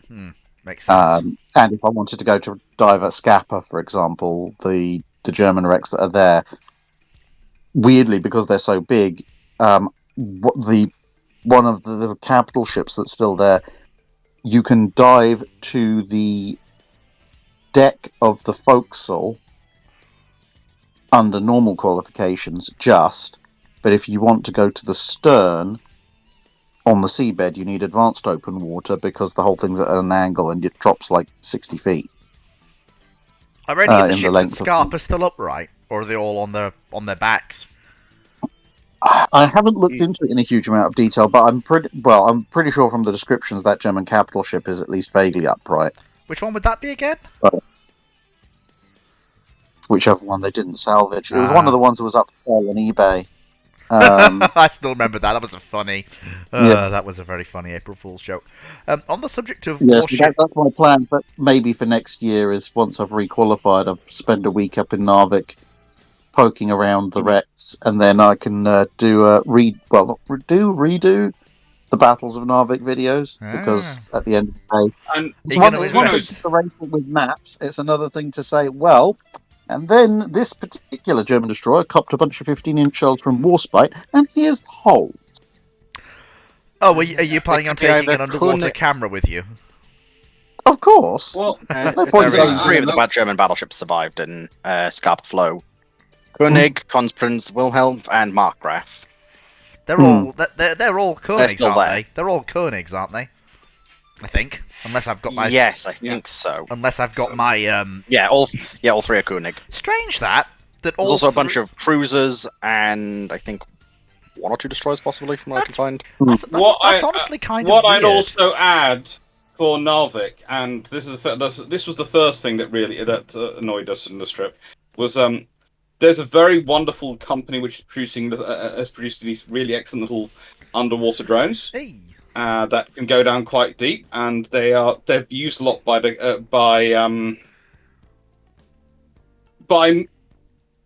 sort of oil drilling, all those people that are doing underwater work, and they're quite cheap, reasonable. They literally produce hundreds of thousands of them, and we were hoping to be able to. We were in talks about using, getting access to some and using them when we went to Narvik. And no, they were all in use going around doing things which were far more money making for them because of all the security needs and requirements of the various sort of rigs. Dear, yeah, that's a that shame. basically that was a lot of our trip in Scandinavia. A lot of things which we had planned were basically scuppered by issues. Oh, that does sting. I'm really sorry for you guys there. Oh, by the way, while we're talking about... Every time we were trying to get the big guns, basically was scuppered. Yeah. Every time we were trying to get the big Did you guns. at least get to the finished 12-inch guns that I wasn't able to get to? No. I came so No, close to... No, for similar reasons. They were legitimately pointing them at Russia. Actually, wow. I did volunteer and say, look, I will come and chalk root messages on the shells and help you load them if you like, but apparently it's Finnish military only at that So point. they were they've actually got that twin 12-inch turret manned. Good lord. We have no idea about that officially. We just were not out on the islands. Put it this way, that turret has always been, those guns have always been operational. No, I know that. It's I just wasn't sure if they were never- actually... Didn't decommission it. Well, put it when you've got Russian ships playing silly games with where the marker boys in the channel that divides the Finnish and Russian borders go, the Finnish military is like, should we point something big at them to make them go away? I did notice that actually when I was going around some of the museums. Finland still has coastal artillery, not just the 12-inch. They've got a bunch of 150s, sorry 155s. Well, yeah. Well, because the thing is, if unlike almost anywhere else, because the thing is, if you think about it, Swedish coastal artillery, they've mostly replaced them with missiles these days, and that makes sense. But then you look at the Finnish coast, and you look at where the Russian Baltic Fleet is based in St. Petersburg. I thought the Baltic Fleet was based in Kaliningrad. Yeah, sure. Yeah. Oh, come on, boys! Don't do me dirty that way. I was only. I've been to St. Petersburg. I know where those Russian ships are kept. They're very dumb with their operational security. They had I think it was a Tarantul or something, Ben, years ago when I was over in St. Petersburg, and they were desperately trying to keep it in a shed to keep it hidden from outside observers, and then the Rivetor boat just goes straight past the shed with open doors on the shed. Oh, you can't be serious! Many photos of weird, slightly stealthy-looking missile corvettes. God, that's funny. That's really funny. But the thing is, if you've got Russian ships coming to and from St. Petersburg, look at the Finnish coastline.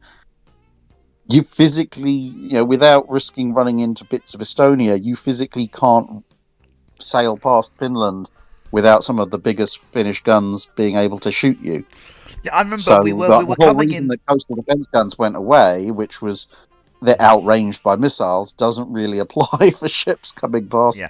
That We were area. coming into land at Helsinki, and I said to my mother, she was looking out the window, I says, that's Estonia, and that's Finland on our left. And she said, no, I can't be. I says, no, that's how narrow the Baltic gets at this point. Oh, it's great. This is one of the things which is really cool about the Maritime Museum in Estonia. They show their defensive plan for the 1920s and 30s. And it's combined with Finland, and basically the plan could be called, we are going to bottle up Russia with artillery and mines, and have submarines sitting behind them. I noticed that, yeah, about the at Sumalina. Yeah, the whole plan was we're just like so if when you leave St. Petersburg, there's a large submarine. When you get past that one, there's another large submarine, and a minefield between them. Get past that, there's another large submarine, and then behind that are two small submarines, and there are mines all around them. And there's artillery all along the coast. And Enjoy. then, if you somehow get engaged by our artillery and it's going favourably, what's that coming out from behind the island? Oh, it's the two coast defence ships. Yes. Yeah, I mean the other thing we noticed while we were in Scandinavia was when we're going through all the Swedish ships. Every single Swedish Navy vessel, including hilariously enough the Minesweeper, carries mine-laying rails and very long ones. Oh, that's very funny. Because the Swedes' attitude to naval warfare is, we really don't want anyone to lay mines anywhere near us because that's going to interrupt our trade, which is really annoying. But if we're forced to, we can lay every single mine known to mankind extremely quickly from every single hull. I was talking to my cousin Adam. He was in the Finnish artillery during his national service.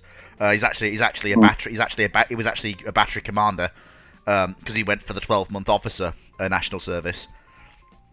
And he was telling me that they are, with the new K9 Thunder, they were testing to see if they can, in theory, use it to supplement the coastal batteries. That surprised me. I mean, the CJC Low 05. The Gneisenau turret is very definitely a museum piece. The Adolf Kanone, the 16-inch guns up at Harstadt, officially they are museum pieces, but there are four of them, and four of them left. Yes, we were discussing this earlier, actually. The fact that you could only go visit one. and they're all in And the how military. quickly did we have young gentlemen turning up and lots of people driving past us and people in the bushes looking at us? And it was a case of, we are going to withdraw from this position. About a minute, I think. This is less not a than technically Yeah. viable position for us. I think you And were Dr. still Dan getting was out in the a red car when the shirt. first drive past had occurred. Oh dear. Ah. I can see why if he's wearing a red shirt, he might not necessarily. We were all What's sitting this? as far away from him as we physically could. If he gets And he went clobbered, wandering off on his own at one point, and we were going, it is not tactically advisable or sensible according to rules of Star Trek or anything for someone in a red shirt to go wandering off on their own in a landing party. Yes, that does tend to result in problems if we're going off TOS Oh. logic. oh god. Right. Oh. Quickly, Right. why doesn't He work? didn't even Draft get out Reaper? the car. He was being safe. In TOS, Reaper, basically, red shirts always died because red shirts are your typical security officers. They would always be the first to beam down onto hostile planets. This usually meant they were the first to be shot, blown up, poisoned by gas, or many other horrific things of exploring a galaxy. Well, supposedly the trained security fighting arm of the Star Trek and Federation, they were terribly trained and Well, terribly prepared for these To things. be fair, you can't exactly blame them when one of the planets they literally beamed down to was the planet itself was hostile because the plants would react to your presence and shoot you with hypersonic darts. Mm. The rocks were landmines. The air was actively trying to kill you. They didn't have the best environments to go down to most of the time. Then of course there was I would agree that it's not a good environment, but I would also say, under what circumstances do you beam down to that planet without first sending, I don't know, in a modern era sort of thing, some sort of uncrewed vehicle or observation system to check for those things? does no one There's have a very rovers? simple answer there, Clark. It's called we're operating on a hamstring budget. The only reason we don't have shuttles is because we don't have the budget to physically show any of this. plus Gene Roddenberry. Oh, I Who believed the world was going to be peaceful. In later editions of Star Trek, like Voyager and Next Gen and so forth, they did seem weirdly attached to their probes, even when they did use them. Do you remember that Yeah. episode of Voyager where they're like, we've launched a probe into a gas giant that is so ridiculously large that the gravity well will crush most spacecraft like bugs. And then they're like, oh, but our probe is stuck. I know, we're going to risk 2 bridge officers and build an entire... That's the episode they built the Delta Flyer. Yeah. I was That like, was we're just going to an build excuse to use a space hot rod. spacecraft and risk 2 bridge officers to recover a probe. But then they don't even use the captain's yacht. I They have a genu- perfectly good ship attached to the bottom of an Intrepid-class starship. It was You know what? modelled, it was there, and they never used it. You know why they didn't? Mm-hmm. It's because of a Star Trek Insurrection Mm. that was being made at the same time, and they didn't want the Aero Shuttle off of Voyager to steal the That was thunder its of name. Yeah. Guard Captain's The yacht. Arrow Shuttle's definitely cooler, though, I'd have said. Yeah, that's why they didn't Well, use it. Yeah. So they didn't want to use them. 'Cause everyone was like, why They are we never going- use it, but it's a They're far slightly cooler cooler. design. I just very quickly, CAG did show me this when he was talking about it, but apparently this gunboat does still exist in Norway, and it's been Norway, and it's apparently been restored. Went in for restoration in the Twin 2014, which is quite a good survival run. I'm not gonna lie. The Tier, apparently, it's called. Yeah. Makes you wonder what's happened to her now. It's been 10 years. Honestly, one of the things we found with the trip was that museum-wise in Sweden, they actually invited us. Quite a lot of museums invited us, and that's one of the reasons why we did so much time in Sweden, because the museums actually got in contact with us when we started messaging and started working. They were lovely, and they were really friendly and really kind. Some of the museums, it was people got into contact with us and told us to recommend to go to their museum, which they were connected with. A lot of volunteer associations did that, and then we contacted museums and have a sort of dual conversation going, which was fun. Norway, the museums were very friendly when we approached them, but what we found was that there was often a disconnect going on, sometimes, between what people agreed, and then when we turned up on the day, the people weren't sure what had been agreed. Oh, I mean, Which is always fun to deal with. Most of them were fine, but some were interesting. And then you had Finland, where, as said, it was very much the ministry. We contacted the MOD about going to see the guns at Kuvasari, and they were lovely, and they were keen on us going to, and then we couldn't. They said, "Okay, don't worry, we've arranged other things for you to go see. So it's got Sumalina and all these other things arranged, and we're going to arrange all these lecturers and curators to come to." And it's really strange to be dealing with people who have. You literally go, "So, thank you for having it." Oh, don't worry, there wasn't really much of an option for me to say no. Because I'm going, oh, who's been strong-arming you for us? But Oh, that was although- I did like the thoroughly disorganized approach of the Oscarsborg Fortress, because I emailed them well ahead of time to say, look, I'd like to come and film, and also I'd like to use a drone.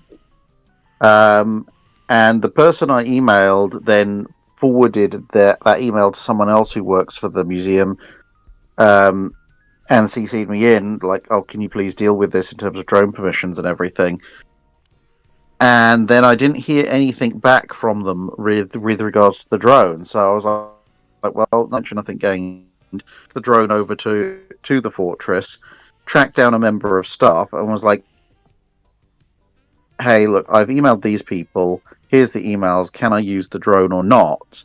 And he kind of looked around and went, have you got a drone license? And I was like, yep, I completed the Norwegian drone pilot's course, because then I can fly a drone anywhere in the EU. So he looked at the paperwork and went, try not to crash into one of the ferries, and wandered off.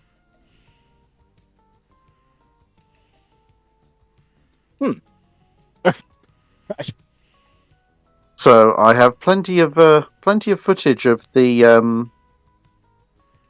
Oscarsborg Fortress from my drone, and which was only very confused at one point, because when I launched it off of the ramparts, it of course used that as the 0 point, which meant as I was flying around the lower edges of the fortress, it was going, I'm at negative 15 meters, please confirm. how many of the big 11-inch guns are still there? All of them. All three. Yep. Good And lord. a semi-complete fourth one. That's fantastic in terms of survival rate for a. Yeah. And they've got the old Armstrong guns that preceded them. Wow, And really? the cannons that preceded them. Good lord. Yeah, it's a bit of a job. It's a big job to get the things there. Once they're there, no one's going to bother taking them away again.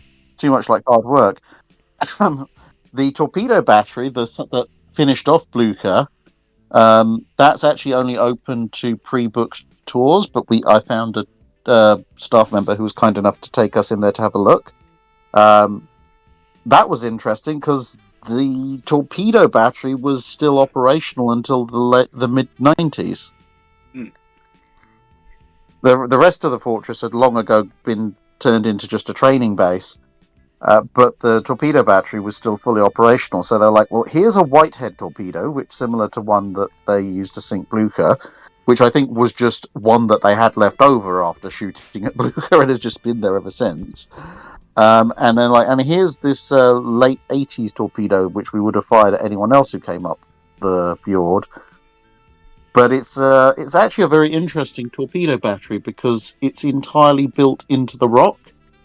So from the outside, you cannot see anything. From the only thing you would ever be able to spot if you were really good are a couple of tiny little concrete dome pillboxes, which are the spotting positions. So there's basically no realistic way that, since the Germans didn't know the torpedo battery was in service, there was no way even if Blucher hadn't been fired upon by Oscarsborg, there's no way she would have noticed the torpedo battery or taken any evasive action. No, because you can't actually see the torpedo battery. It's behind 20 to 30 foot of solid rock, And it was and night. yeah, and also the launch tubes for the torpedoes are 20 feet underwater. Nice. That's even better. There's not even an overhang or anything that gives away the presence of a kind of launcher.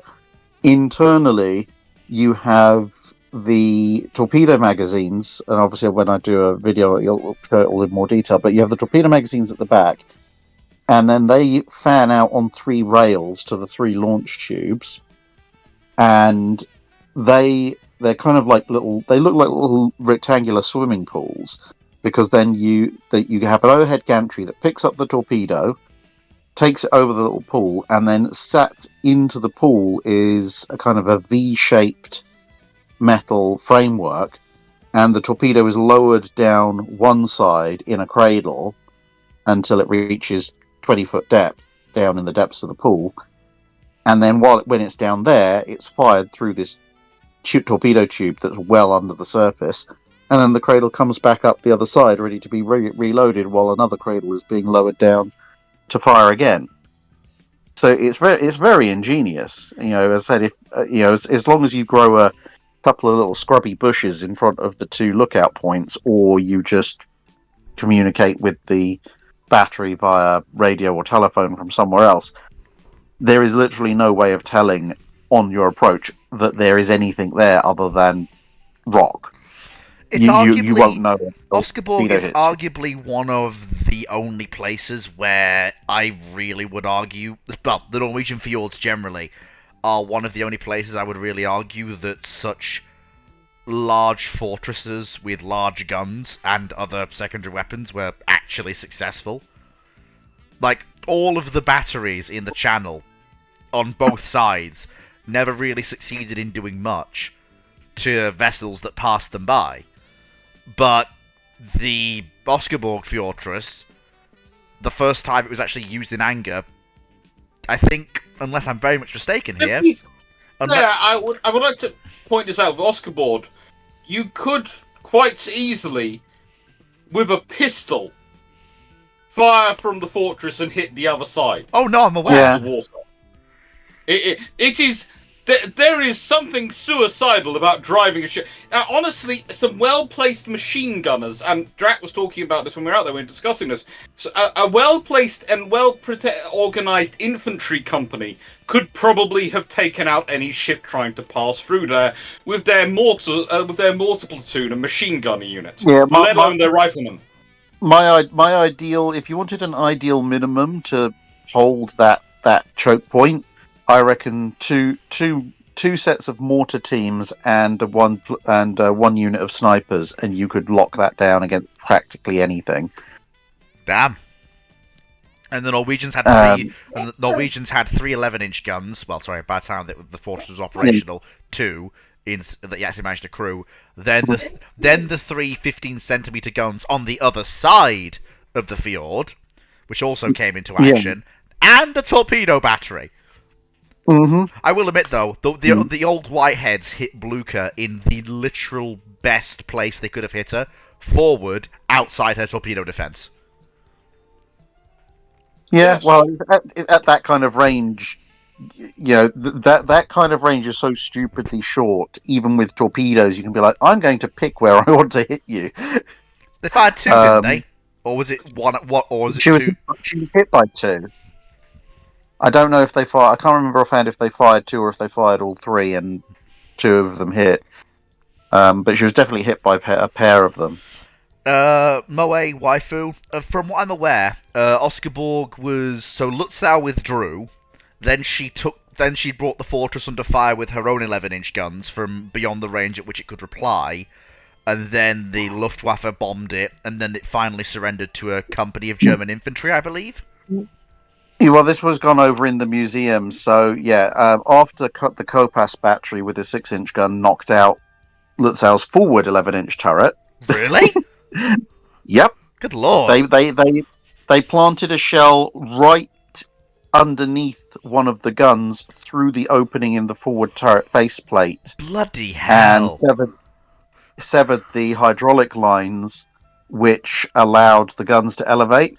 So the forward turret on Lutzow suddenly went very flaccid because the entire thing was driven by a single hydraulic set. I mean, So if as only soon they'd as that actually line was exploded free- while ammunition was in the turret, Lutzow would have gone up as well.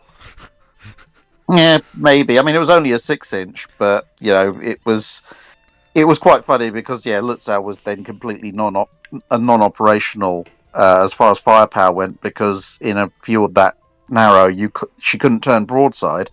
So I was like, well, forward guns are disabled. Well, this sucks. Let's go away. And then the next day she used her after turret to fire from extreme range. Then it was bombed all day, but they have this whole presentation in the fortress, and surprisingly enough, Oscarborg wasn't really that damaged by either the bombardment or from the sea or the air. The main two problems were, one, whilst fundamentally the fortress was operational, the guns were not able to be fought because you'd be out in the open subjected to shrapnel and blast effects.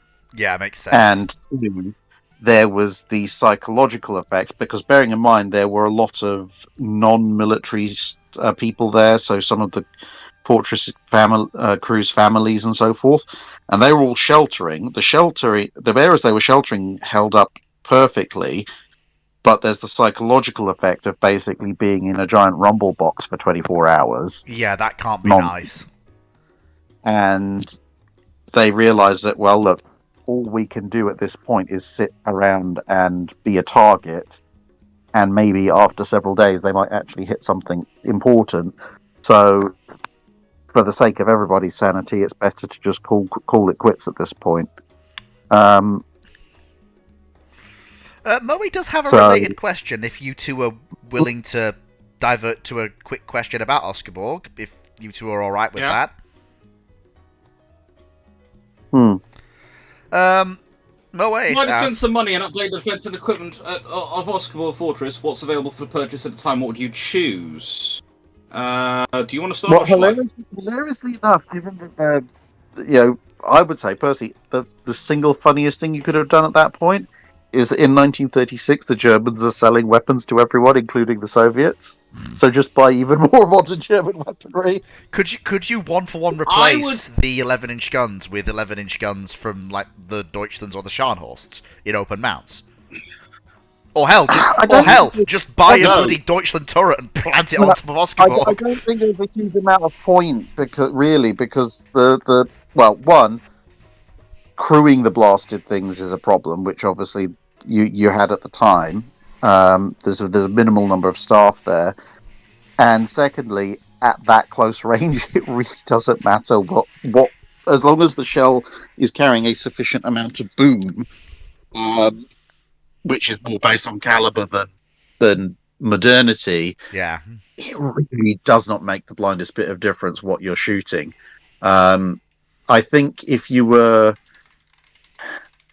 going to upgrade Oscarborg, then personally I would maybe shift the Armstrong guns out of their area, which is, if you're looking down the fjord towards the sea, it's just to the left of the 11-inch guns. I would maybe replace the Armstrongs with not turreted, but at least blast shielded rapid fire guns, maybe 5.9s. 5.9, 6 inches, something like that, like they had at Copas Factory, but more modern. I mean, to be honest, at that point, you might even want to do a mixed one. Maybe have a couple of 6 inches or near equivalents, and then whatever's the biggest thing you can get with a reasonably man portable single unit round, rather than separated. So maybe a 4-inch gun. There's a bunch of 4-inch that you can hand load with combined ammunition. The 6-inch guns will still be able to punch through a lot of stuff at least cruiser level stuff. I would also at that like to point out that there is one thing that I would spend an awful lot of money on. A decent anti-aircraft battery to defend the fortress. That was what I was about to come with, because that's what I would go with it. I would actually do something very different. Whilst I could see the joy of buying stuff off the Germans, I'd actually go to the Swedes. Oh If I was yes, Norwegian. both of us. I would have gone for some 75mm because they're dual purpose. They're the predecessor of the 88. The Swedes had a very good dual purpose 75, which that you could find, and you could get a nice double turret of that, which the Swedes themselves had. For your fortress, and I would probably again move those Armstrong guns and replace them with some dual purpose batteries. And I would be tempted to turret, as in cover over and protect the 11-inch guns. I don't think I need to buy new guns, but I do think if I could find a way to give them some protected position, protect them when they're firing, so that they're not exposed to air attack, that would be sensible. And also gives them a bit of weather protection. But also, I would, again, look at the time, look at what they're developing for the Swedes at this point. Their batteries. They're doing a lot of things towards what, not automation per se as we would understand it today, but certainly reduce crewing and systems to reduce the crew numbers. And I think if you could do that in 1936, if you could reduce the crew you required for those guns, to reduce the number of personnel you require to keep those guns effective, that would be useful. I would also want to dig in some better places underground and some better sort of bunker sort of spaces, air raid shelter spaces underground. But yeah, as Drax's saying, there isn't much you really need to do. You know, you give me a blank check, yes, I'll find stuff to spend on it. But honestly, the stuff I really need to do to make Oscarborg work is I need to be able to cooperate with it. It shouldn't have been on its own. It shouldn't have been. It's supposed to be part of a joined up defensive system, and this is the trouble for Norwegians. All their systems are supposed to be part of a joined up defensive system as the Swedish system, and the trouble is the government, through their desire not to provoke conflict or not to provoke an invasion, actually mean that they're in a weak position when they are actually attacked because they haven't alerted their personnel. And the thing is, people then go, well, what about collaborators, etc.? I put it this way, if you've had a general alert come out, and your colonel or commander of your unit turns out to be a bit of a collaborator, and there's been a general alert, we're not supposed to, and the colonel's going, well, I'm not sure. Very quickly, the colonel gets removed from their position. Because the moment they're equivocating over firing as there are German troops or German ships coming into your harbour and landing, and you're not... everyone's had the alert. There's the second in command there. There's the senior NCOs there. There's the whole command team looking at the colonel. And the odds of and this is the thing with both Norwegians and to extent the Swedes, when you're looking for collaborators, there aren't many of them. There are a few who are interesting, but they're usually on their own. So the good example is the guy in Narvik. If there'd been a general alert around, he'd have been in far more difficulty trying to not do anything and not protect things or organise a protection, because everyone would have known. But the way they were doing the alert system by telegram and by telling senior officers, it gave a lot of power to these individuals, whereas a general alert by radio, it tells all your forces. Yeah. My only hesitation with sticking a bunch of anti-aircraft guns is, apart from just numbers of people, is that, you know, as I mentioned, when Oscarborg was being bombed and shelled, the people could hide safely enough. The problem was, it really is not that big an island. That's why I was going for any kind of high capacity bomb that detonates somewhere on the fortress is pretty much, between shrapnel and blast effects, is pretty much a threat to at least half the island. So yes, you could have a battery of 40mm or AA guns or whatever, but with the greatest will in the world, all it's going to take is one pass by a squadron of Heinkel 111s carpet bombing, and everybody who's above ground is going to be dead. You're not they might not hit any of those AA guns, and you might rip a few of the bombers out the sky, but it's a non-moving target in an otherwise low-threat environment. Everybody who's outside, who isn't in extreme levels of protection, is just going to be killed by flying shrapnel very fast. Yeah. If I was in anything, to be honest, the other main reason why the Fortress Commander decided after 24 hours, that's it. I'm gonna let them have it, was because as Dr. Clark said, it's supposed to be part of a combined arms defense, and this is one of the big problems I have with fortresses and coast defense, is that even in an optimal area like Oslo Fjord, if you don't have the other elements of combined armed defense, a purely fortress-based defense system is very easy to suppress and take out.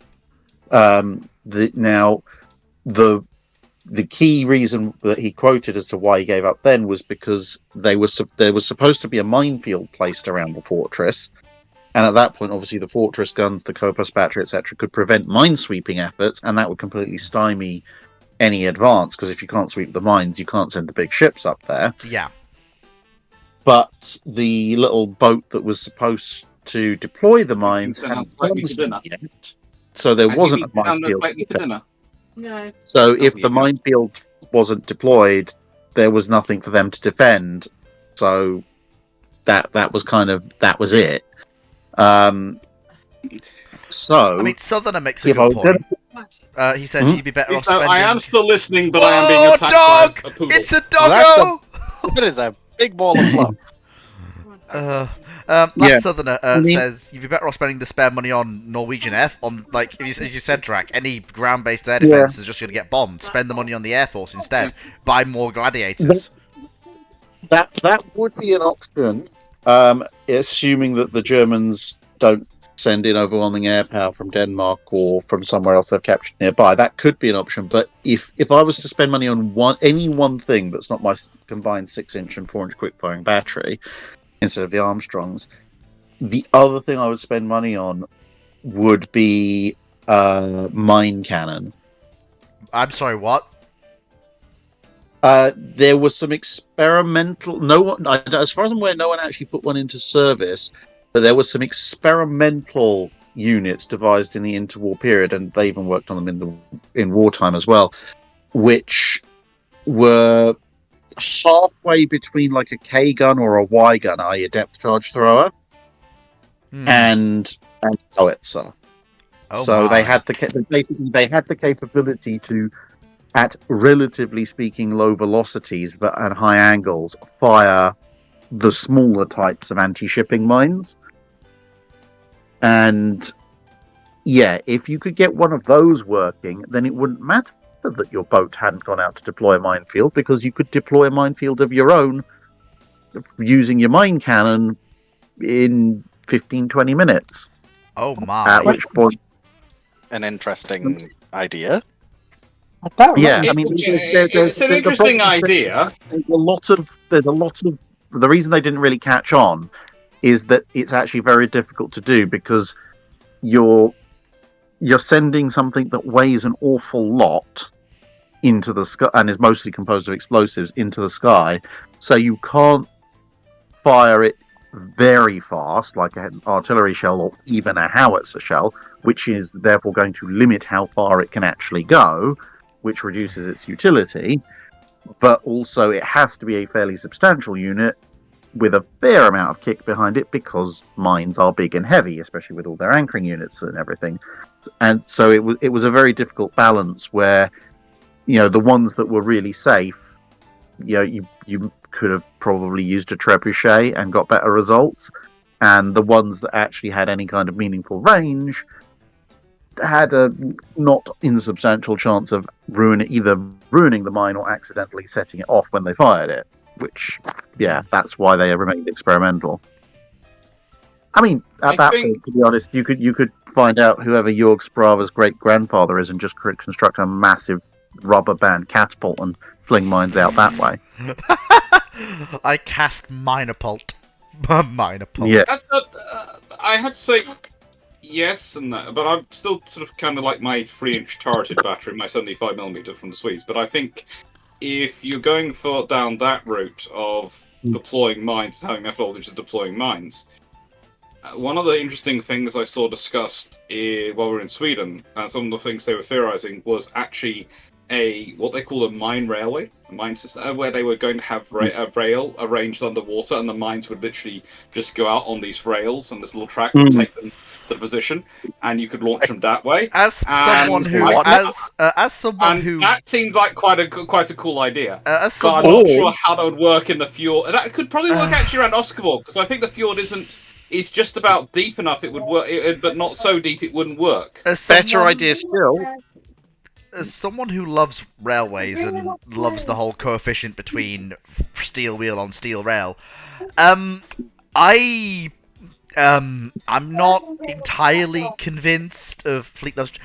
Of course, Fleet loves trains. How do you not know this? Anyway, I'm not entirely convinced that the idea would actually practically work. If I'm going to be completely honest. No, but it'd be fun. I mean, how are you? I've got a more fun idea. I mean, first of all, how are you going to? How are you propelling this? Is it going to be on a? Is it like a sort of funicular? Is it on a pulley? Is it on a pulley? They're planning on electrifying it. It was literally going to be an electrified railway. Electrified railway underwater. That's no. Cease. Use ropes. It's easier. They have ideas. I've got. Look, in this way, the Swedes spend a lot of time working out how to deploy mines. I swear, what happens is, you're Swedish. What happens is every time you sleep, you dream of new ways to deploy mines. I just feel like and they're that's just constantly coming up with them. I just feel like that's overcomplication. The Swiss have been building, well, not the Swedes, sorry, but the Swiss have been building funiculars for ages. Just build a basically underwater funicular, which is rope hauled. That way you don't have any electrical moving parts under the water. Fleet, you're missing the genius part of this here, because Oscarborg is on a nice big, relatively tall island. So what you actually do is you put some rails out on the slope down the front glacis. Literally. Kind of like slipways. You're going to literally build a funicular, aren't you, with one set of unloaded mine cars going? No. This is worse, Fleet. This is purely gravity. You put the mine on the top of the rail and you let it go, and it rolls down and builds up lots of speed and then splashes into the water. That will carry mines out to semi-random distances in the relatively close proximity to the fortress. And if you need to get mines out any further to block the whole of the channel, then on some of those rails you put a little ski jump bit at the bottom and you strap Rato packs to the carriage unit, so it goes down, and as it goes down, depending on how far you want the mine to go, you trigger the Rato pack at some point on its way down, so it ski jumps off the end, propelled by its little rocket pack, and flies an indeterminate distance out into the channel, whereupon it lands and activates itself. This is both genius and cursed. Well, it works on the principle of, no one can predict your plans if you don't know what you're doing. It's very difficult to sweep a minefield if you don't know where the frigging mines are. Never mind if Clark becomes Britain's dictator. I already know what his plans for a cabinet are. If I become British dictator, I'm putting Drac in charge of research and development, giving him an unlimited budget, and seeing what he comes up with. I still haven't forgiven you for making me lead the right house as the BBC, Dr. Clark. There will be revengeance. Look, people ask about Trondheim, though. Trondheim and the other places like the Gneisenau turret, we weren't able to visit those because it was just time restrictions. I mean, if we'd known ahead of time... We were away for a month as it was. The thing is, if we'd known ahead of time what was going to happen with obviously not being able to visit Harstadt and everything, then maybe we would have gone to Narvik for a couple of days less, and then been able to go... We were only in Narvik for 2 days, though. Speak for yourself. We were only in Narvik for 2 days. No. Weren't we? No. We flew in. Then we flew in. I went and bothered Thela with my drone. The next day we went up to the Adolf Kanona, and that didn't work for obvious reasons. And then the next day we were in the Kriegsmuseum, and so forth. And the day after that was the flight back again. So about 4 days. About 2 days for travel days, but I'll leave that to one side. It was a very good museum. The Adolf guns were the 16s planned for the Yes. H-39s, weren't they? Yes. Yes. Yes.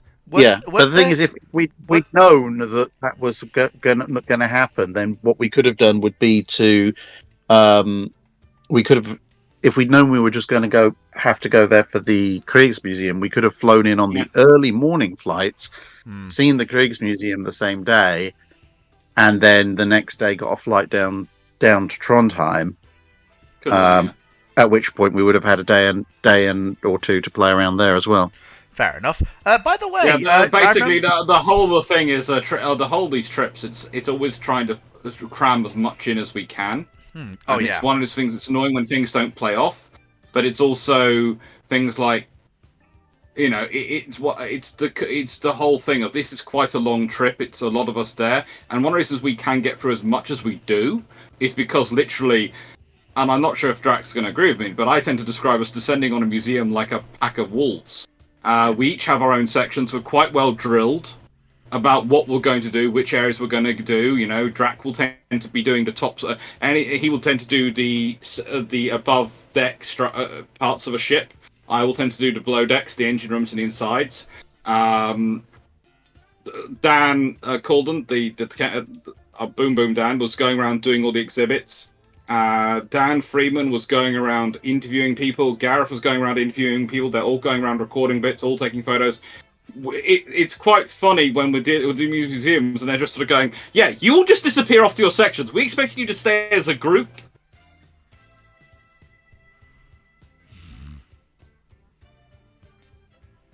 But that's the only way we can do that whole museum, have any chance of doing that whole museum and doing it well enough in a day. But that allows us to do another whole massive museum the next day, and another massive museum the next day. And one of the things which I'm really looking forward to coming out is the interview we did with Paradox. It was Paradox, wasn't it? Oh, I kept calling them the wrong name. Oh, you guys got to interview Paradox. We had a lovely chat with them in the Amphion, in the National Maritime Museum in Stockholm, and they were lovely. Which Paradox are we talking about here? Paradox Interactive. The computer game people. Parts of Iron Force, Stellaris, Victoria, Europa Universalis. Right. I didn't know if you were referring to a different group or not. We have one. And yeah, there are going to be bits of the video which are going to be... bits of the interview are going to be released, I think, on Drax channel. And the full video is one of the things you get if you become a supporter of the Scandi ship.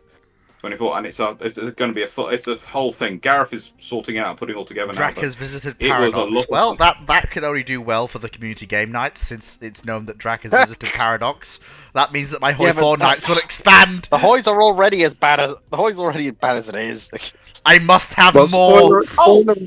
Hey, look! In the nicest way, they asked us if we had ideas for what Admiral should be in the game. Excellent. What did you say? Yeah, spoiler alert. I suggested they should have a Prince Philip naval officer, because they were talking about how at the moment with the navies you only have like fleet admirals and above. Mm-hmm. Yeah. Where with the armed army forces you can have unit commanders. Yes.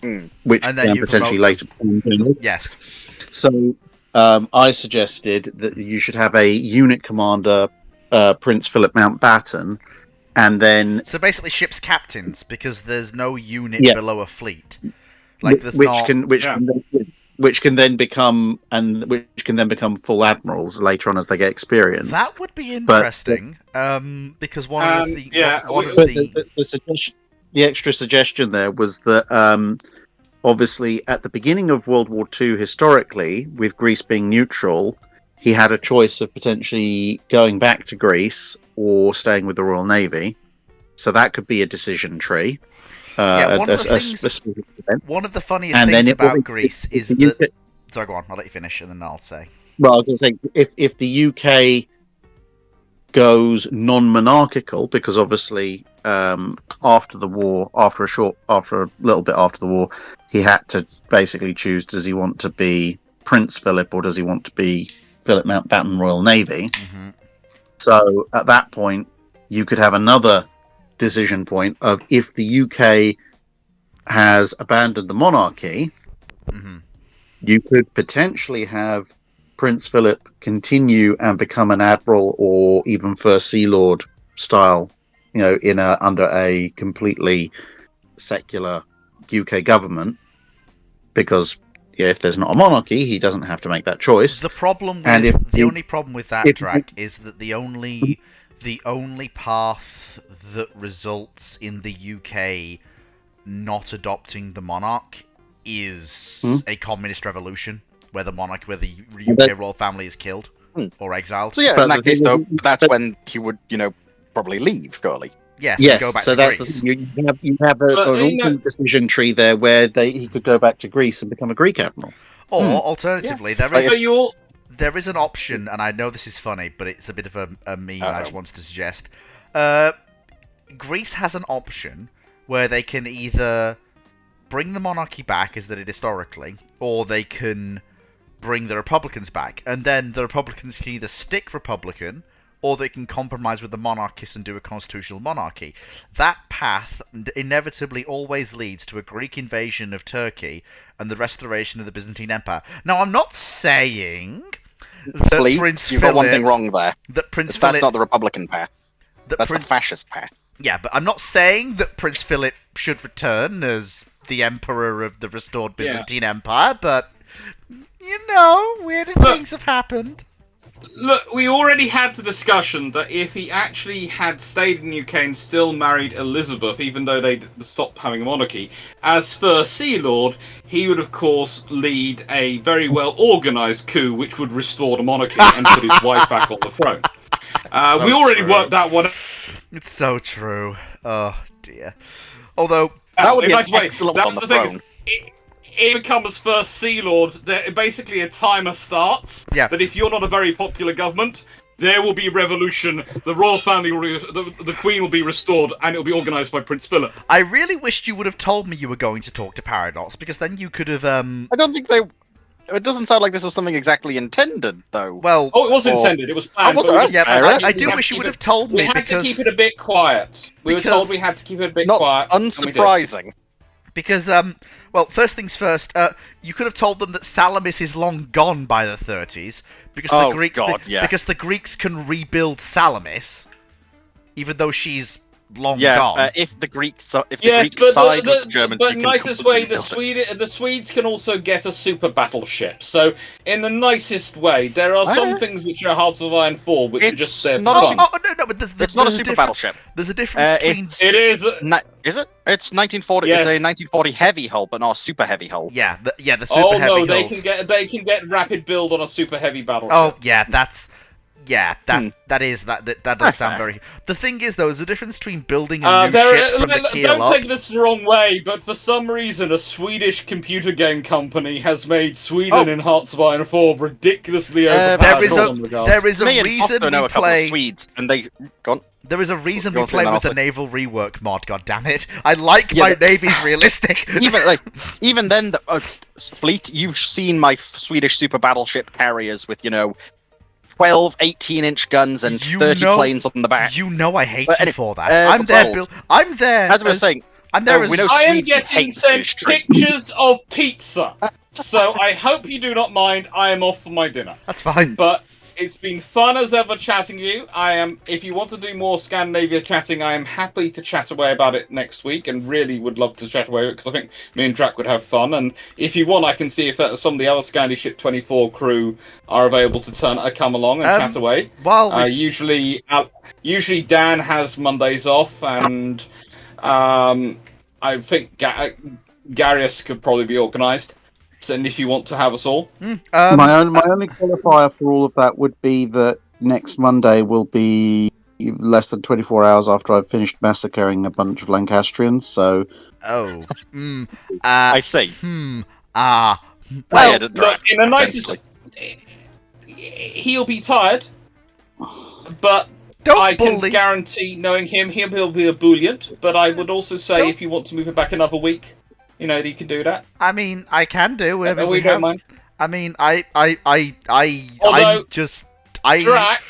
I have something for you for Princess Drakinefella, from Timu.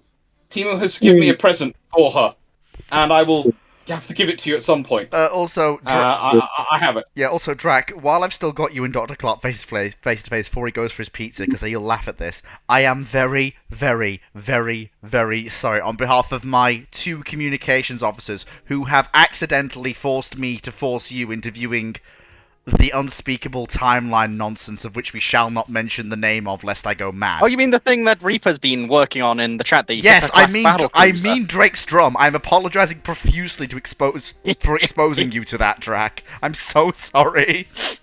Well, to answer Moe's while you're calling up that abomination unto the Lord, I'm not particularly for Lancastrian, but it just so happens at Tewkesbury that I have a very snazzy slot as part of the Duke of Gloucester's bodyguard, which means not only do I get to win, I get to go on a murderous rampage. Ooh, very nice. Lucky you. You know, yeah. Licensed murderous rampages.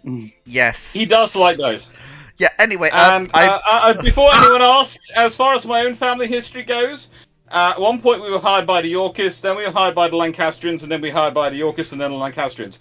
Basically, whichever side was winning tended to hire my family, and then they were winning, and then when they stopped paying us, we went home, and we got hired by the other side. As far as my family history in wartime occurs, we were all miners and peasants until one of us emigrated to America, became a colonel in the Confederate Army, then emigrated back. Yeah, I can understand why. My family pretty much always for hire. They tend to be on the winning side in wars because that was the one that paid them, and didn't ask them questions about what they did to the other side. Right. I appreciate both of you coming along. I'll presumably be in touch about not next week, but the week after. Oh, floppy. Mm-hmm. So I'll be in touch with both Drac and Dr. Clark. Drac, thank you for sparing me a lot of your precious time today. I really appreciate it. That's right. I'm just going to go shopping and pick up some bits and pieces from Asda now. Dr. Clark, as always, a pleasure. It's always a pleasure to be here. Mostly because I get to wind you up so much, but mostly it's always a pleasure to be here and discuss the history. Yeah, the thing is, I have to be very cordial when I'm with Drac because he's technically the person who's my boss in the server. So, what do you mean technically? Well, he is. He is your boss. But with you, there's no technical about this. He just is. But with you, I get to do a whole back and forth because you're not my boss. No. I'm also buying myself a suit of armor because when the Drake's drum discussion eventually does come, I basically have to sit down behind a bunker while I literally pull Dragon out of the bunker, put him in front of Drac and Dr. Clark, and let the two of you tear this man a new one. Why do you think Fleet, why do you think I'm in the bunker? I'm in the communications room. You're not in the bunker, Sunshine. You're the one who caused this. You're the one taking the firing squad. You see, we will that's have fun and look forward to it. Anyway, take care. I'm off. Enjoy. Goodbye. Have fun. Right, I'll let you go as well, Drac. Goodbye. Nice seeing you both. Reaper. Well, there you are, gentlemen. Aren't you all lucky people that the two of them showed up? Right. Clark isn't exactly luck these days. Drac is, though. It's more... Drac is. Clark, not so much. Like, we can summon him with a bit of work and maybe some iron brew. You do realise now that Clark shows up, it's infinitely easier to get Drac, right? I just don't do it very often because, well... Also, again, why do you think I'm hiding in a bunker when the whole Drake's drum thing Oh, no, you aren't! Oh, no, I'll be actively on the front line. Oh, no, you aren't, Sunshine. You are taking punishment for Oh, really? Yes, you are. You exposed me to that. Then I accidentally exposed Drac to that. And then Dr. Clark is also along. Also, you're going to be grilled by Andrew Lambert and Norman Friedman. I actually found the forum where the actual writer talks about why he got some of the ideas from. Oh, don't invite him as well. Oh, no, I'm not going to. Good. I think I'm brave enough to do that. Not a chance in hell. I might. I can see. It's more a case of if it is what I think. It's at least got some of the reasons that explain. Dragon, Foxer, work through some of the questions. I'll be back in a second. Right. Right, does anyone want to know what the landmine incident is of RBG? No.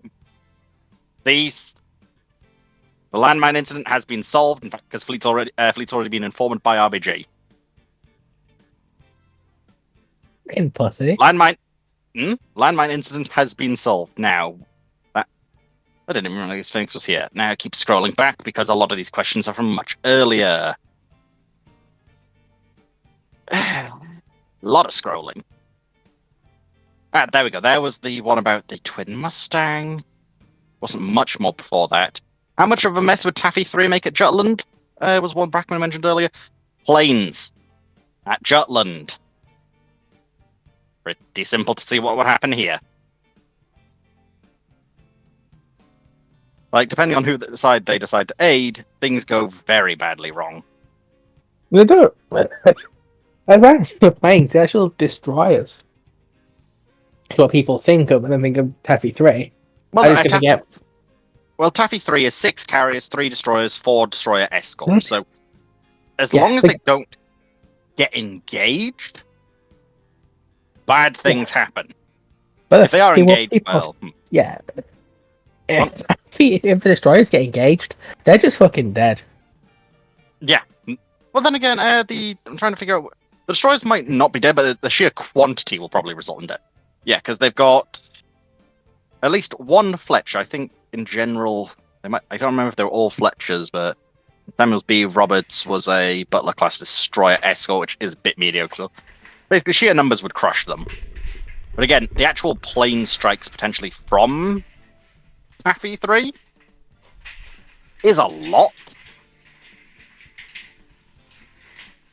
The thing I can see about being Jutland, about the carriers that Jutland is, Jutland's not done under particularly good weather. Yeah, but these are late war These are late war escort carriers. Yeah, but the key thing is escort carriers. They're not outfitted for stuff like dusk and night strikes. No, they're not. But you forget that Engadine lofted a float plane at Jutland and spotted the German fleet. If a float plane from Engadine could go up, spot the German fleet, and return, then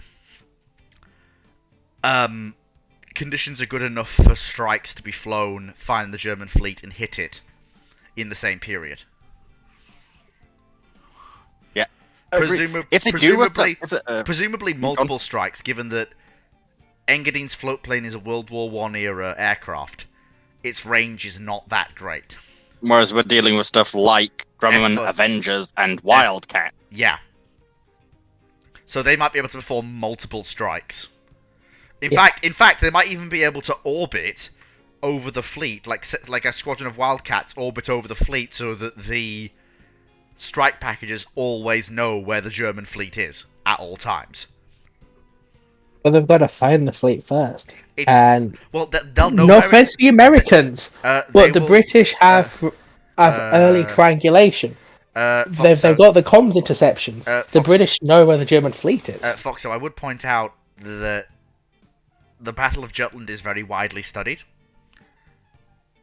Yeah, especially naval circles. There's a difference between widely studying and knowing the exact route someone went down. This is the thing. I find it hard to believe. This is assuming that all the officers and people actually know what's going on and even realize where they are. And it's also... I get that Jutland is well done, but it depends where they would appear, because also if they appear anywhere within, battlecruiser range of either side, Taffy 3's having a bad day. It's like, for example, have everyone heard of the racetrack Spa? One of the most famous racetracks of all time. Well, it depends on how many people have memorized it off by heart. Very few. The locations. Fair enough. Can view the track without reference. Okay, all right. But what I would say is, Dragon, I disagree completely with being in battlecruiser range. Taffy 3's in trouble. The Fletchers have radar-directed gunnery, and I know you're going to say, I know you say, fleet 5-inch guns. I would direct you to what the 5-inch guns did against Japanese capital ships in terms of Heichi knocking out their fire control directors, wrecking their superstructure. And I would then point out that by World War I they are a lot more armoured, these things. Their conning towers are primarily a thing. Well, and also, this doesn't...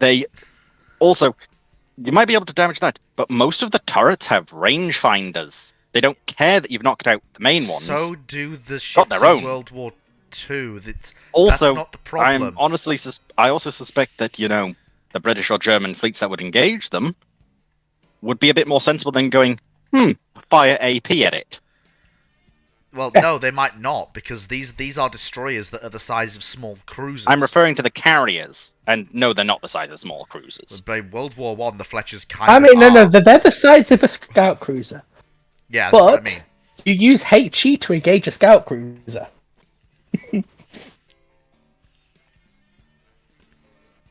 Doctrine states you engage a scout cruiser or anything that's not an armored cruiser in the Royal Navy with HE. An armored cruiser necessitates the use of AP rounds.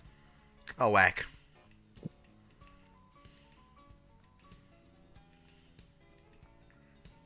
Counterpoint, Collingwood. Torpedoes are unreliable at the best of times. What? Yeah, actually hitting targets. No, that's a fair point. Like, they've got what, 15 torpedoes total? No, Yeah. sorry, not 15 torpedoes. They'll have 30 torpedoes total, assuming 2 quintuple launchers. Yes. That's not a Take lot. into account that hit rates for torpedoes in World War One that are fired from ships Yeah. is in the single percentile. I would point To be out. fair, even in World War II, the percentile's not exactly much better. Yeah, the difference Yeah. is, though, the secondary batteries of the ships involved. Like, I'm struggling to find that if Taffy 3 could get off a torpedo strike, multiple torpedo hits against Center Force, I'm sorry, the Fletchers are just going to laugh hysterically. but Fleet, Let Counterpoint, me finish. Let me finish. Go on then. The Fletchers are going to laugh hysterically while bullying their way through German light forces and basically clobbering cruisers in the space of about 2 minutes for each cruiser, given how the 5-inch guns will work. And then the German secondary batteries are all casemates. Working them in the seas like they were at Jutland was difficult at the best of times. And that leaves you with a primary battery. Yeah, if you get a lucky hit, the Fletcher's fucked. But they can set up perfect textbook attacks with wide spreads. They might not hit what they were aiming at, but they're probably going to hit something. Fleet, I will just point Hey, out, the let Germans me launched interrupt a this. far larger torpedo Correct. strike and missed. Yeah, They got, and like, counterpoint one fleet. Taffy 3 got incredibly lucky that the force they were fighting went full retard. Well, no, they didn't Like- go full retard. Going full retard. You can't assume the Germans are also going to go full retard. The Germans can textbook it all they like. They're dealing with vessels that are like the. Yeah, but it is hard Fleet, to overstate the three- advantage. Fleet, let us finish. Let us finish. All right, But it's 3 But these versus ships 30. aren't that far removed 3 on versus. concept. Like- Then this isn't like a missile destroyer here. Taffy 3 is not just 3 destroyers. What are you talking about? Yes, it is. Taffy It's 3 is three 3 destroyers It's 3 and destroyers four and 4 escorts. destroyer escorts. Well, don't discount the destroyer escorts. Oh, I'm going to discount those destroyer escorts. That is a fundamental mistake. Given their Those DDEs are not that great. they're easily enough to clobber destroyers No. in the World War One period. Yeah, they absolutely will. Yeah. Well, Right, yeah. They've got Fleet. They've got 2 singular 5-inch guns Directed that aren't radar fire control systems. Well, the- they're the you old gotta rate- Fletchdeckers. They've No, got the radar, but it's not full radar direction. No, the DDEs are the DDEs that were involved in Taffy 3 were some of the more advanced models. John C. Butler's. Yeah, they had radar fire direction. They had the standard American search radar. I'm sure they had radar fire control. They have a singular SC radar. They can give bearings, but they cannot control. They still have Mark Yeah. 37 fire directors, don't they? But even then, nope. Nope. They are glorified gunboats. They are well, no, what they are anti-air boats. Well, no, they're Because not anti-aircraft vessels. They are ASW corvettes that serve Right, as... the sheer number, but I would still consider them also AA guns by the sheer number of 40 mil and 20 mils they slapped on them. yeah, Fair. well, remember, we're talking about World War One era destroyers. They're not the biggest, they're not the most well armed, but they're not the tiny little flush deckers of the pre-war. There is some quite big and quite capable destroyers in both of those fleets. And there's also Yeah, but just the sheer difference is they don't numbers on have either fire side, control. yeah. That's the difference here. They don't have fire control. Yeah, They're dealing... but most of the destroyer ships they're fighting don't. All of the And Fletchers I'm do. sorry, but All of the if Fletchers it's- do. Yeah, but 3 Yeah. versus 4. 3 versus 4 against World War One destroyers. As in, The I'm Fletchers are yeah, gonna... not but hedging my these are I would. but The these Fletchers are gonna destroyers supported by our refuser classes. or other cruisers If you use as the well. And British then example. with battle, and also as mentioned, if the battle cruisers do get involved, because what will likely happen is you'll have a destroyer engagement. They'll call in cruisers, and then there'll be a case of held up. I mean, Unidentified force will divert. No, Dragon, something to engage. it's not over that. It's over that. It's the cruiser at this point integrated into the screen squadrons. So Taffy 3 is coming up against a force that has cruisers in. Like, even if you can argue that they can batter them down with HE, that's going to take a fucking long time. The Fletchers Because carry AP. these cruisers. The Fletchers carry Yeah. AP, so they can get through Yeah, but- the armor of those Yeah, cruisers. but we're talking I'm ships that skeptical they'll have. necessarily get through the main armor belt. Yeah, we're talking 3-inch armor belts in these cruisers. Yeah, And bigger in most cases. yeah, but that's 3-inch armor belts from the Great War. The armor belts in the Great War weren't that bad, Fleet.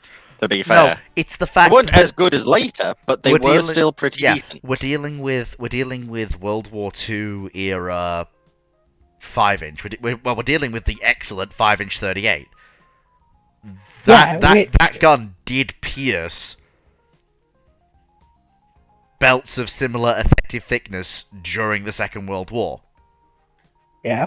So Also, this is solely going off you're targeting the lightest of the scout cruisers in terms of armor. Yeah, what happens if some heavier rocks up I think and I think and that's Windover, because remember these I- ships I are think still designed in the cruiser era of Hail of Fire. Yeah, I think Windover is... Well, first of all, Hail of Fire wasn't really a concept for cruisers. That was a concept for, well, not for protected cruisers, but for, light. Sorry, I need to stop using protected and armored, because protected and armored literally means nothing compared to the capabilities of a cruiser. We're talking about what would have been, prior to the Great War, considered second and third class, or not third class, sorry, second class cruisers. That's usually... You're usually looking at a uniform battery of either 4 or 6-inch guns. If they're up against vessels armed with 4-inch guns, Fletcher can win. Against a 6-inch armed ship, it's basically going to come down to, is the Fletcher's fire control going to tell?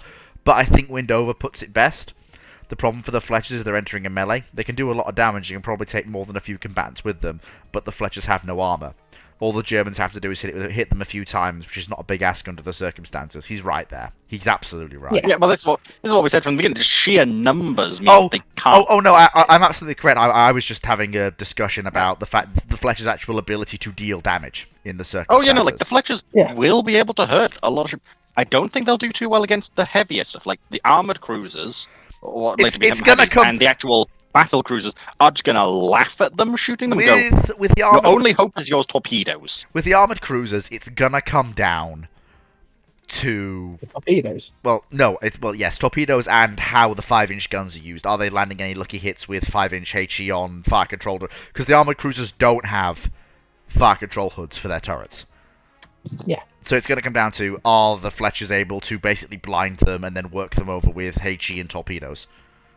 Yeah, but the only issue I can see with that is that's the sort of fight the armored cruisers are designed for. Because we're not quite into the period of the all uniform battery dreadnought cruiser, which later becomes the heavy cruiser. there is sort of still the idea of these ships are meant to engage other cruisers with their secondary battery, because the main guns are the main guns. And quite frankly, the armored cruisers don't have to sink the Fletchers. No, you're The quite right. Fletchers can't do enough damage to sink them. And all maybe. it takes is one lucky hit. How big is the difference between the torpedoes on Taffy 3 and the torpedoes at Jutland? Massive. The torpedoes on Taffy 3 are much faster, longer ranged weapons, and they are 21-inch. The torpedoes at Jutland are much less capable. 19-inch? 18-inch, I think. Wait, 18 or 19? 18, I think. Across the board on both sides. Especially if the cruisers had 19. Well, I'm not sure, but I think if we're talking torpedoes in deck mounts, they're usually 18s, I believe. Yeah, the cruiser ones are 21-inch. 21-inch. 21-inch Mark 1s, I think. They're used by... I don't know, the Royal Navy destroyers are also equipped with 21-inch. Huh. Yeah, entered service on destroyers in 1914. Well... it depends how deep the Mark 15s are running. Yeah, basically. I don't think they'll necessarily break keels. Like, if they can hit the bottom of the keel, maybe, but... And definitely not bigger ships. Because also, when breaking keels, you have to remember that to do it reliably, of any sort of control, you need a very specific set of fusing and detonators. Yeah, which a lot of 15s don't have. No. Because ships have gotten lucky and the torpedoes gone off in the past, but there's also been cases where it scraped the bottom and not done shit. That's the tribals learn repeatedly.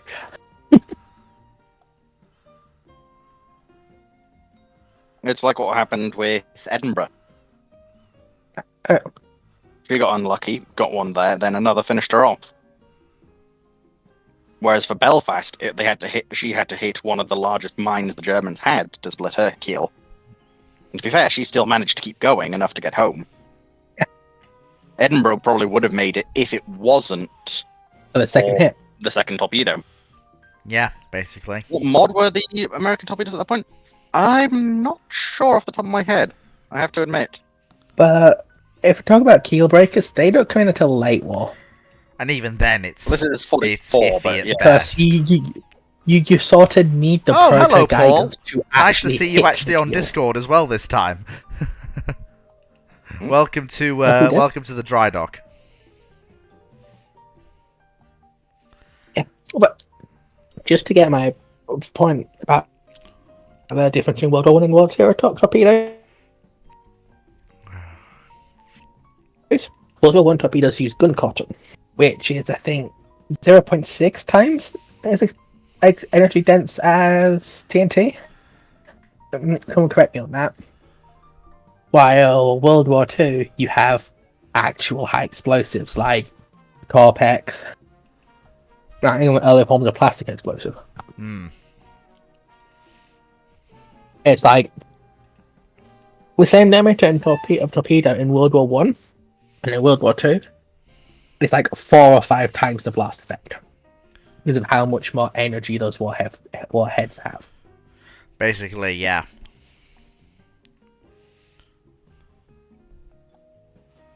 Bombs get very big. Very big bombs scary.